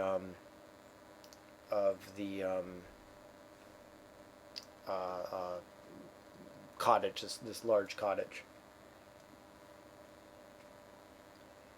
And anything more at this point, you would either have to get closer, or but that's where we're going to start. Look over it. Sounds good. Yeah, I was gonna say, I look over at Ventus and Barial and Jericho. It's like, shall we see who's home? Let's knock on the door, so to speak. So we're being entirely brazen about this. So that's that's the plan, to walk up and knock on the door. We don't see any sentries or anything, do we? Well, you're quite a distance away. That would be tough to figure out at this point. All right, we continue to move forward looking for hill giants because we should see them at some point. I can always do a ritual and talk to the animals and see if they can guide us. Talk to the animals. This Not on my sheet. I have a separate thing that I have with all the ritual spells for Druid. But it's not, you can't see it. But I have Speak with Animals as one of my rituals. Yes, we've done it many, many times. So we pause and we let Brile, I don't know, draw a circle in the grass, do his community ritually nature-y thing, and all of a sudden he's talking to the birds.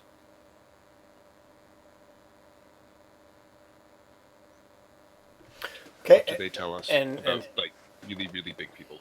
Yeah. They tell you. Yeah, again, though, guys. Sorry. Yeah, no problem. They tell you many creatures,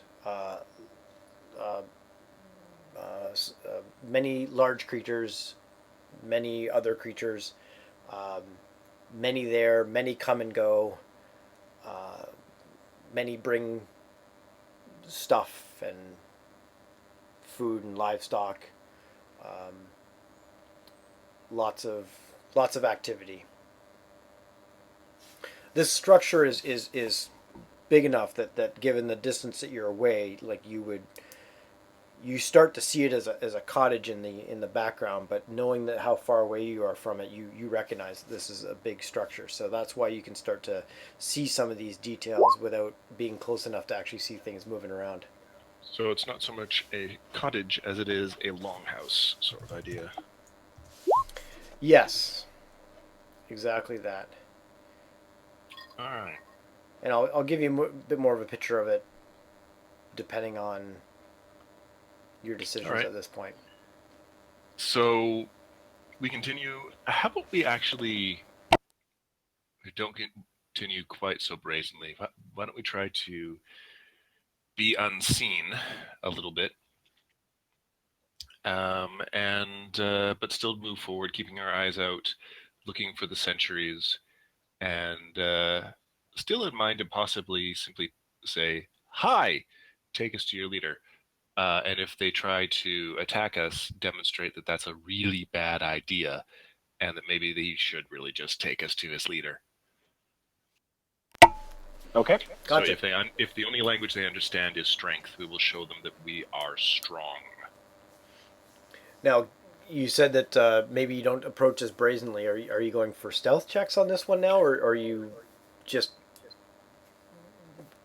Well, I'd like to sneak up on. I'd like to know where they are before they know where we are. So I think we are resorting to stealth checks here. Mhm. Can I just go out of game a little bit because you guys have done this a number of times anyways, and send your familiars along?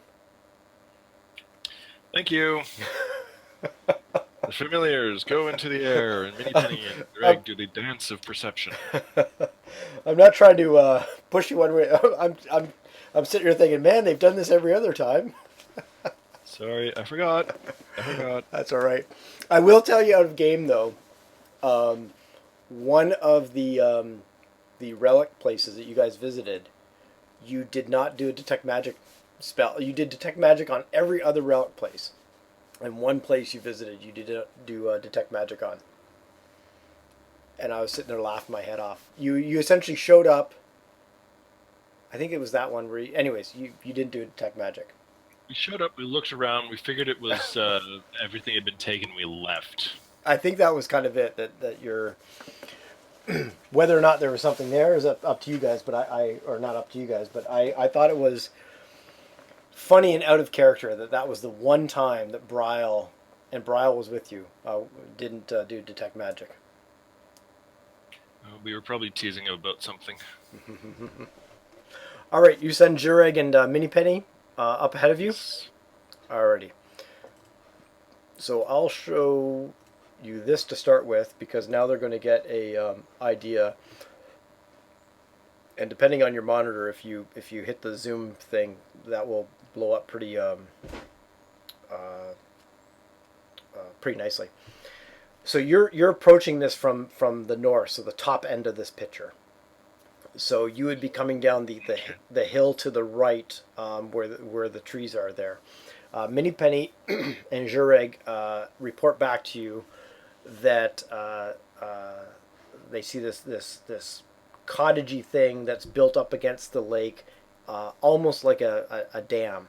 So there's water dribbling out the far side of it, and then there's a river created by the lake to the left of the watchtower there. So it almost looks like something has been constructed and plopped there to dam up this river, creating this lake that you're currently seeing now. Give me some nature checks, please, for any sheets that you have access to.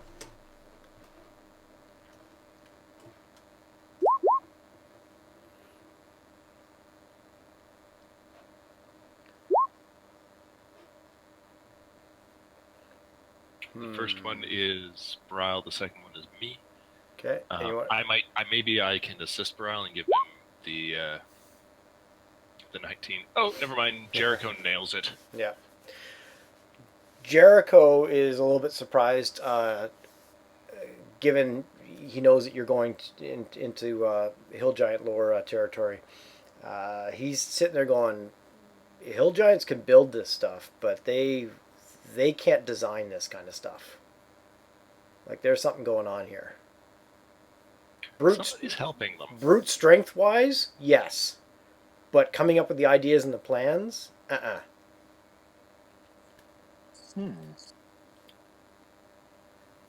So further, what Jureg and Out of curiosity, yep. does the overall design look just human but blown up? Does it look orcish but blown up? Can we tell who drew the plans?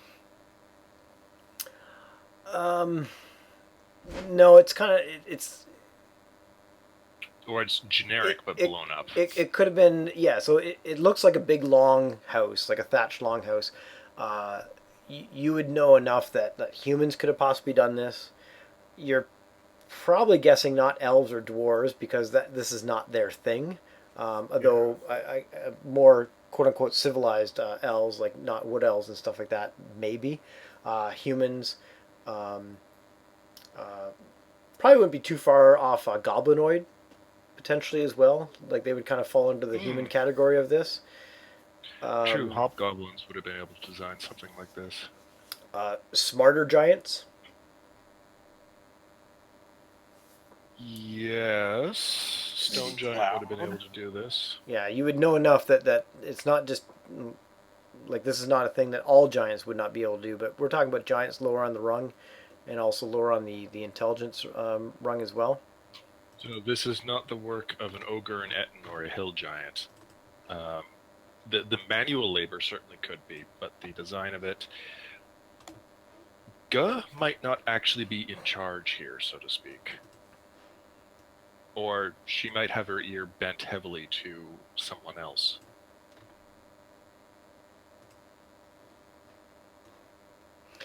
Now, the other things that Jureg and while you're thinking of that, the other things that Jureg and Mini Penny come across is they certainly notice a handful of people or humanoids up in the top tower. And if you want to give me a perception check based on your distance, unless you want them to fly in closer.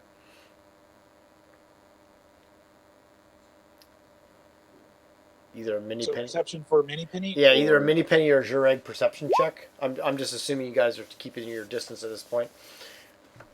Mm-hmm. Yeah, and that's certainly good enough to figure out that there are.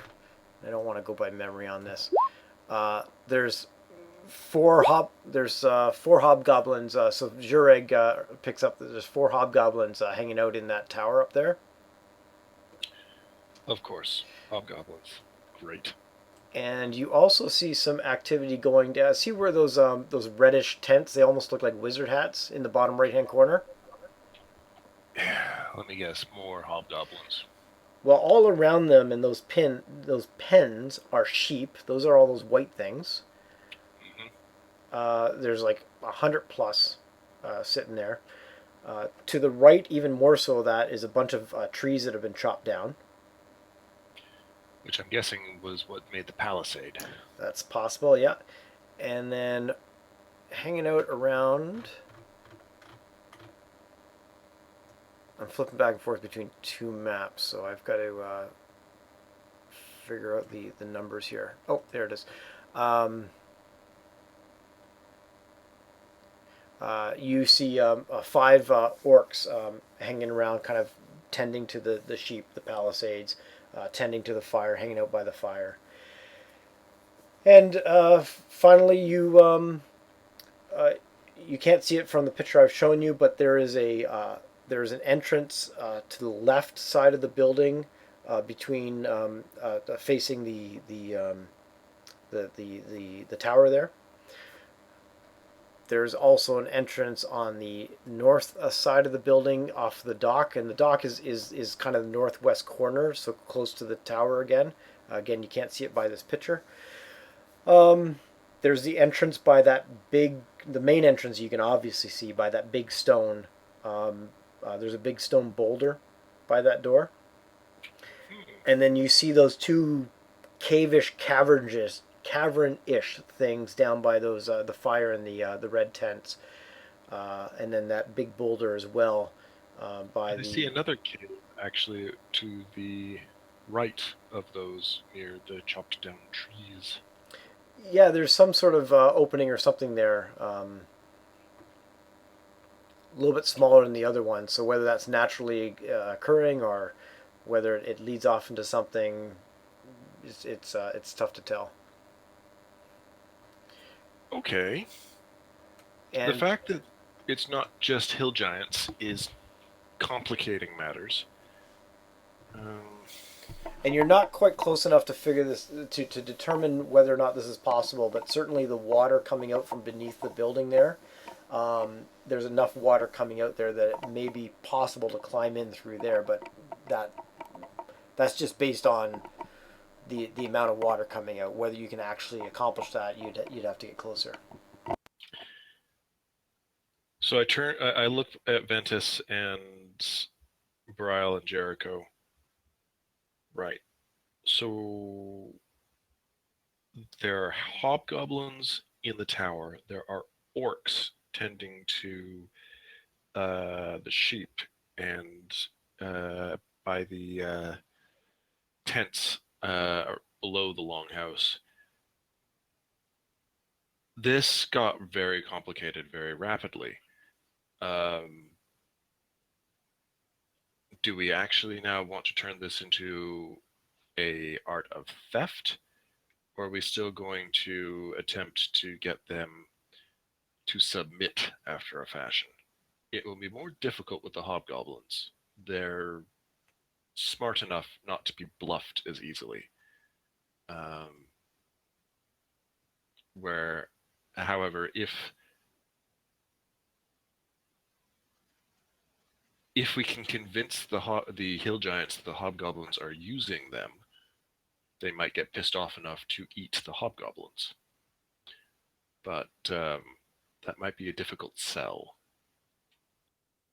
Yeah, I don't see this going any other way except for us having to kill these hobgoblins and other servants of these hill giants. I don't think we're going to be able to talk to the hill giants until we do.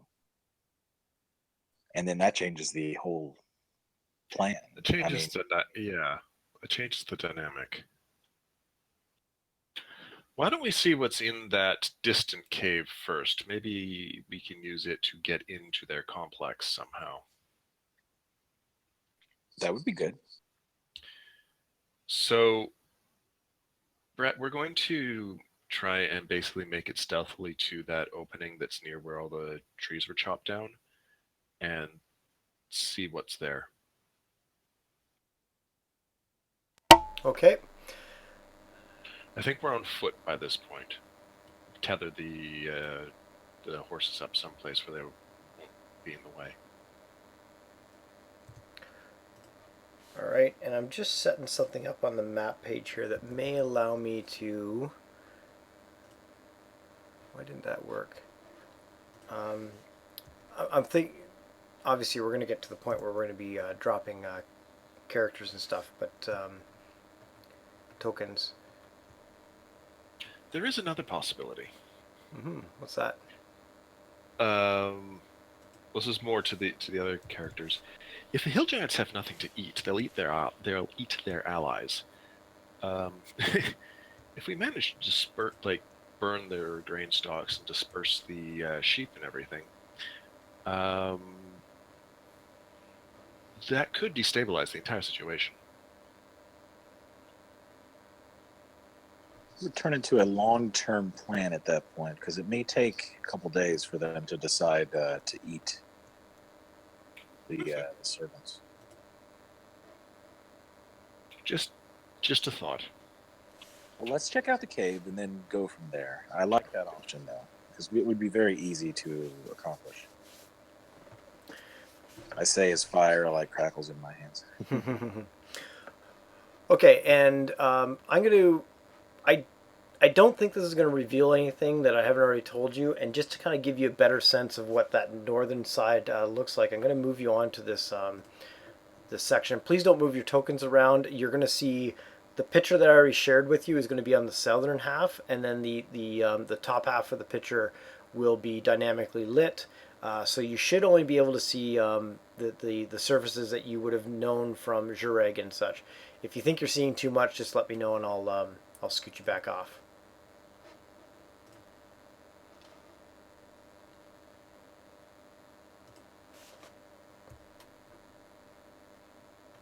But this should, and again, just kind of leave your tokens where they are. And I'm just zooming out to see what you guys can see.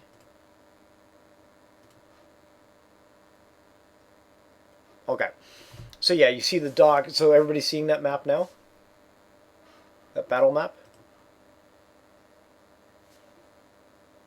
Can you hear me? Okay. So you can see the full picture in the bottom portion, and then you can see the dock. You can see the watchtower. You can see the compass rose, or in this case, a compass orc. It looks like, and it just happens to be placed right on top of where the lake is spilling over into the river. And then you see the one large boulder just based on where your tokens are. You just don't see the other stuff on the right hand side. And then there's this one single solitary window here. And then Is you guys would be coming from the northeast in this direction. This is all based on what Mini Penny and Jureg see at this point. are the small squares 5 foot? No, the actually depends on what you mean by small square. A square is 10 feet. Okay, then yeah, the small squares are 5 foot. That's awesome. Yes, and I think your tokens are set up as 5 foot. Yeah. Excellent. So that'll give you a size of scale. This will be much simpler for combat now. Mm-hmm. All right, so What is your plan? so I think right here is that cave that we were talking about. Yes, no. Ping that. Excuse me. Ping that again. There. It's probably more over this kind of that area right there. Okay. You where you're pinging, I think is kind of here. Yeah. Yeah. So it's over It's there. just that looked a little bit cave-like right there. Is the thing. That's why Yeah. I was assuming, because that's where we wanted to head. It's tough was because either- this is a bird's eye view. So yeah, right where you ping there, I think you're here bang or on it. here. We want to go to this thing here. Well, let's do a party stealth check. Excuse me, and I'll let you do a stealth check for all the four PCs that we've been currently working with, and we'll see how that works out, and then we'll move your tokens into a.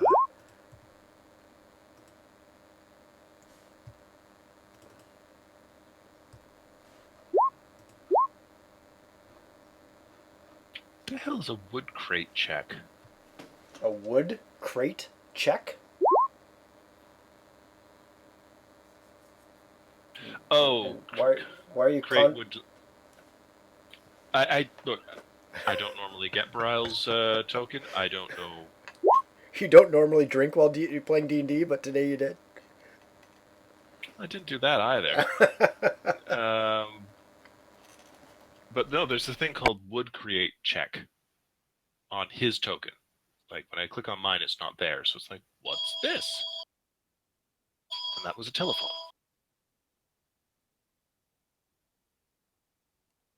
Sorry, it's my parents. One moment. That's okay. Ventus and I will talk about you. Well, wait. 13 and a 16 from the two people that Ventus is controlling, and a 19 and a 12. Yep, you guys are good. Or at least you think you're good.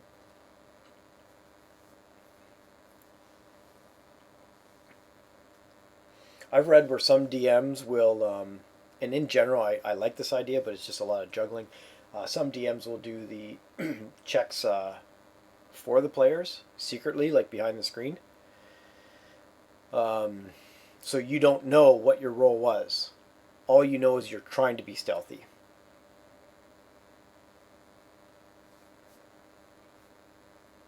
Am I talking to myself? Ventus still there? No, I'm still here. Sorry, Okay. I was off doing stuff. What's up? No, I was just saying. I've read where some DMs will do the stealth checks and other checks like that, like persuasion checks for the PCs behind the screen. So all you know is that you're trying to be stealthy, but you don't know what the result was. Oh, interesting. That could Yeah. be cool. Yeah, I've like there's a part of me that thinks, oh, that's kind of neat, and there's another part of me that just kind of thinks, wow, it's a lot of juggling. Like in terms of clicking stuff and whatever. Like it. Well, it definitely increases your workload. So yeah. Yeah, and it's not so much a oh my workload's being increased. It's more of a trying to constantly move the game along. So the Hello, more sorry, I back. can spread out, yeah, that's no problem. The more I can spread out, the better. Okay, so you guys have done your stealth checks. You feel that you're being relatively stealth-like. And if you want to go ahead and grab the tokens that you're controlling, don't worry if you don't want to. Don't worry about the constructs and whatever, and just chuck them. Yeah, I guess somewhere in that general area. Actually, that's probably going to reveal a little. Ah, what the hell? You're being you're It being reveals you some, but you're being I mean, stealthy, so you get to reveal. yeah. You get to see some stuff. So yeah, just chuck them right in that area. I mean, if you like, I can move back here, Nah. but still seeing stuff. Well, that's a pretty big freaking doorway. It is, So and giants are not exactly small creatures, so yeah, I see something there. But yeah, I'm attempting not to attract its attention. yeah. So I lost you. that's okay. I'll move those two over by the other two, and I'll ping everybody there. And then just give me 1 second. My son just popped in. Oh, here we are. I see us now.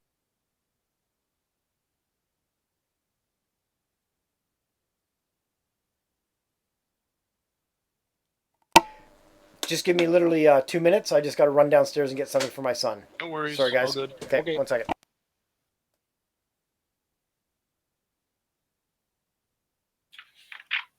As with many, many things, real life is important.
I'm back. Sorry about that. Welcome No back. worries. Alrighty. So, okay, you guys are all over there. There's two maps that I've got to flop back and forth between. So, I'm just going to move you back here. Okay, so you snuck along using the forest and whatever. And yes, you can see this large doorway over here, and there is a big brute roaming around in the doorway there. You can also see those. I think there were 5 orcs down here. And so you will have to either climb down this cliff to get to where you want to be, which is 50-ish feet, or you will. I don't know how successfully you're going to be able to, even with stealth, just kind of go walking down this this path here. Yeah, no, that's probably not happening. Okay. Is there something where we can secure a rope to dangle down and help people get down with? You could probably secure it to one of those trees that you're by. Okay. The rope's only 50 foot long, so there's still be a bit of a drop at the bottom. And I'm sorry to let you know that it's actually 80 feet. I just checked. 80 foot. All right, forget the rope. It's not long enough. If we climb down, knowing our luck, we will fuck it up, and somebody will fall to their death. But I'm game for trying. Well, you could secure the rope and get you. Let's see here. You could secure the rope and get you 50 of Hold on the. a second. Yeah, I heard something ping. Of- Is that? You can secure the Oh, rope. wait. Yeah, I've got go ahead. pittance. I don't have to secure the rope to a tree. I do actually have a pittance and a hammer, or pitons and a hammer. I could nail a couple of them into the ground here, as quietly as possible, and secure the rope that way. You could. We will do a stealth check to see how quietly you pound them in, and then we're going to do a strength check because to see how well you secure them, given that you're trying to be really quiet. Or you tie the rope around the tree. You got 50 feet, and then you attempt to climb down the remaining 30 feet. It's all your call. Okay. It's just the rope is 50 foot long. The tree, like the closest tree, is like this one, and that's still about 20 foot away. So we'd only be 30 foot down. We still have 50 foot to climb at the end. Or we can get all 50 foot on the ledge, and still have 30 foot to climb at the end. Suggestions, Vorpal, Bryle, Mums, if you're listening.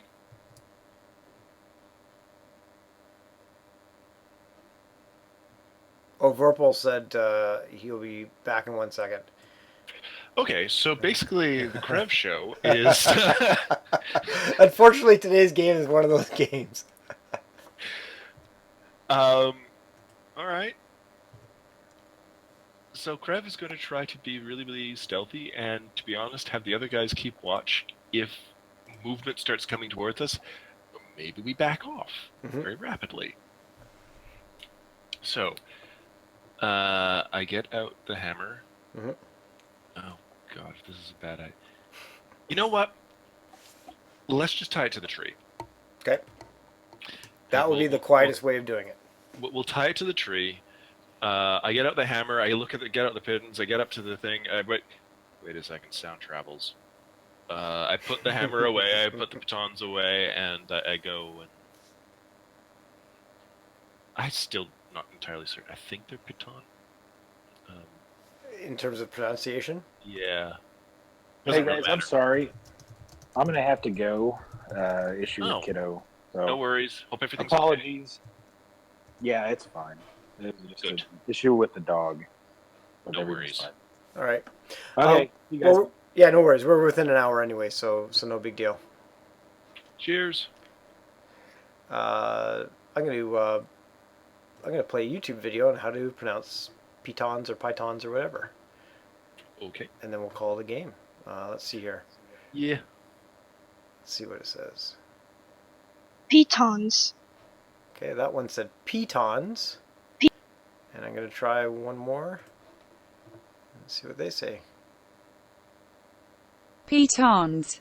So in Pitons. terms of- Pitons. Okay. Yeah. Easy enough. Yeah. All right. Okie I'll let dokie. you get going. And thanks again for DMing everything, and I'll talk to you in a couple of weeks. You're welcome. Yeah, we'll see you in a couple weeks. Take care. Cheers. Bye.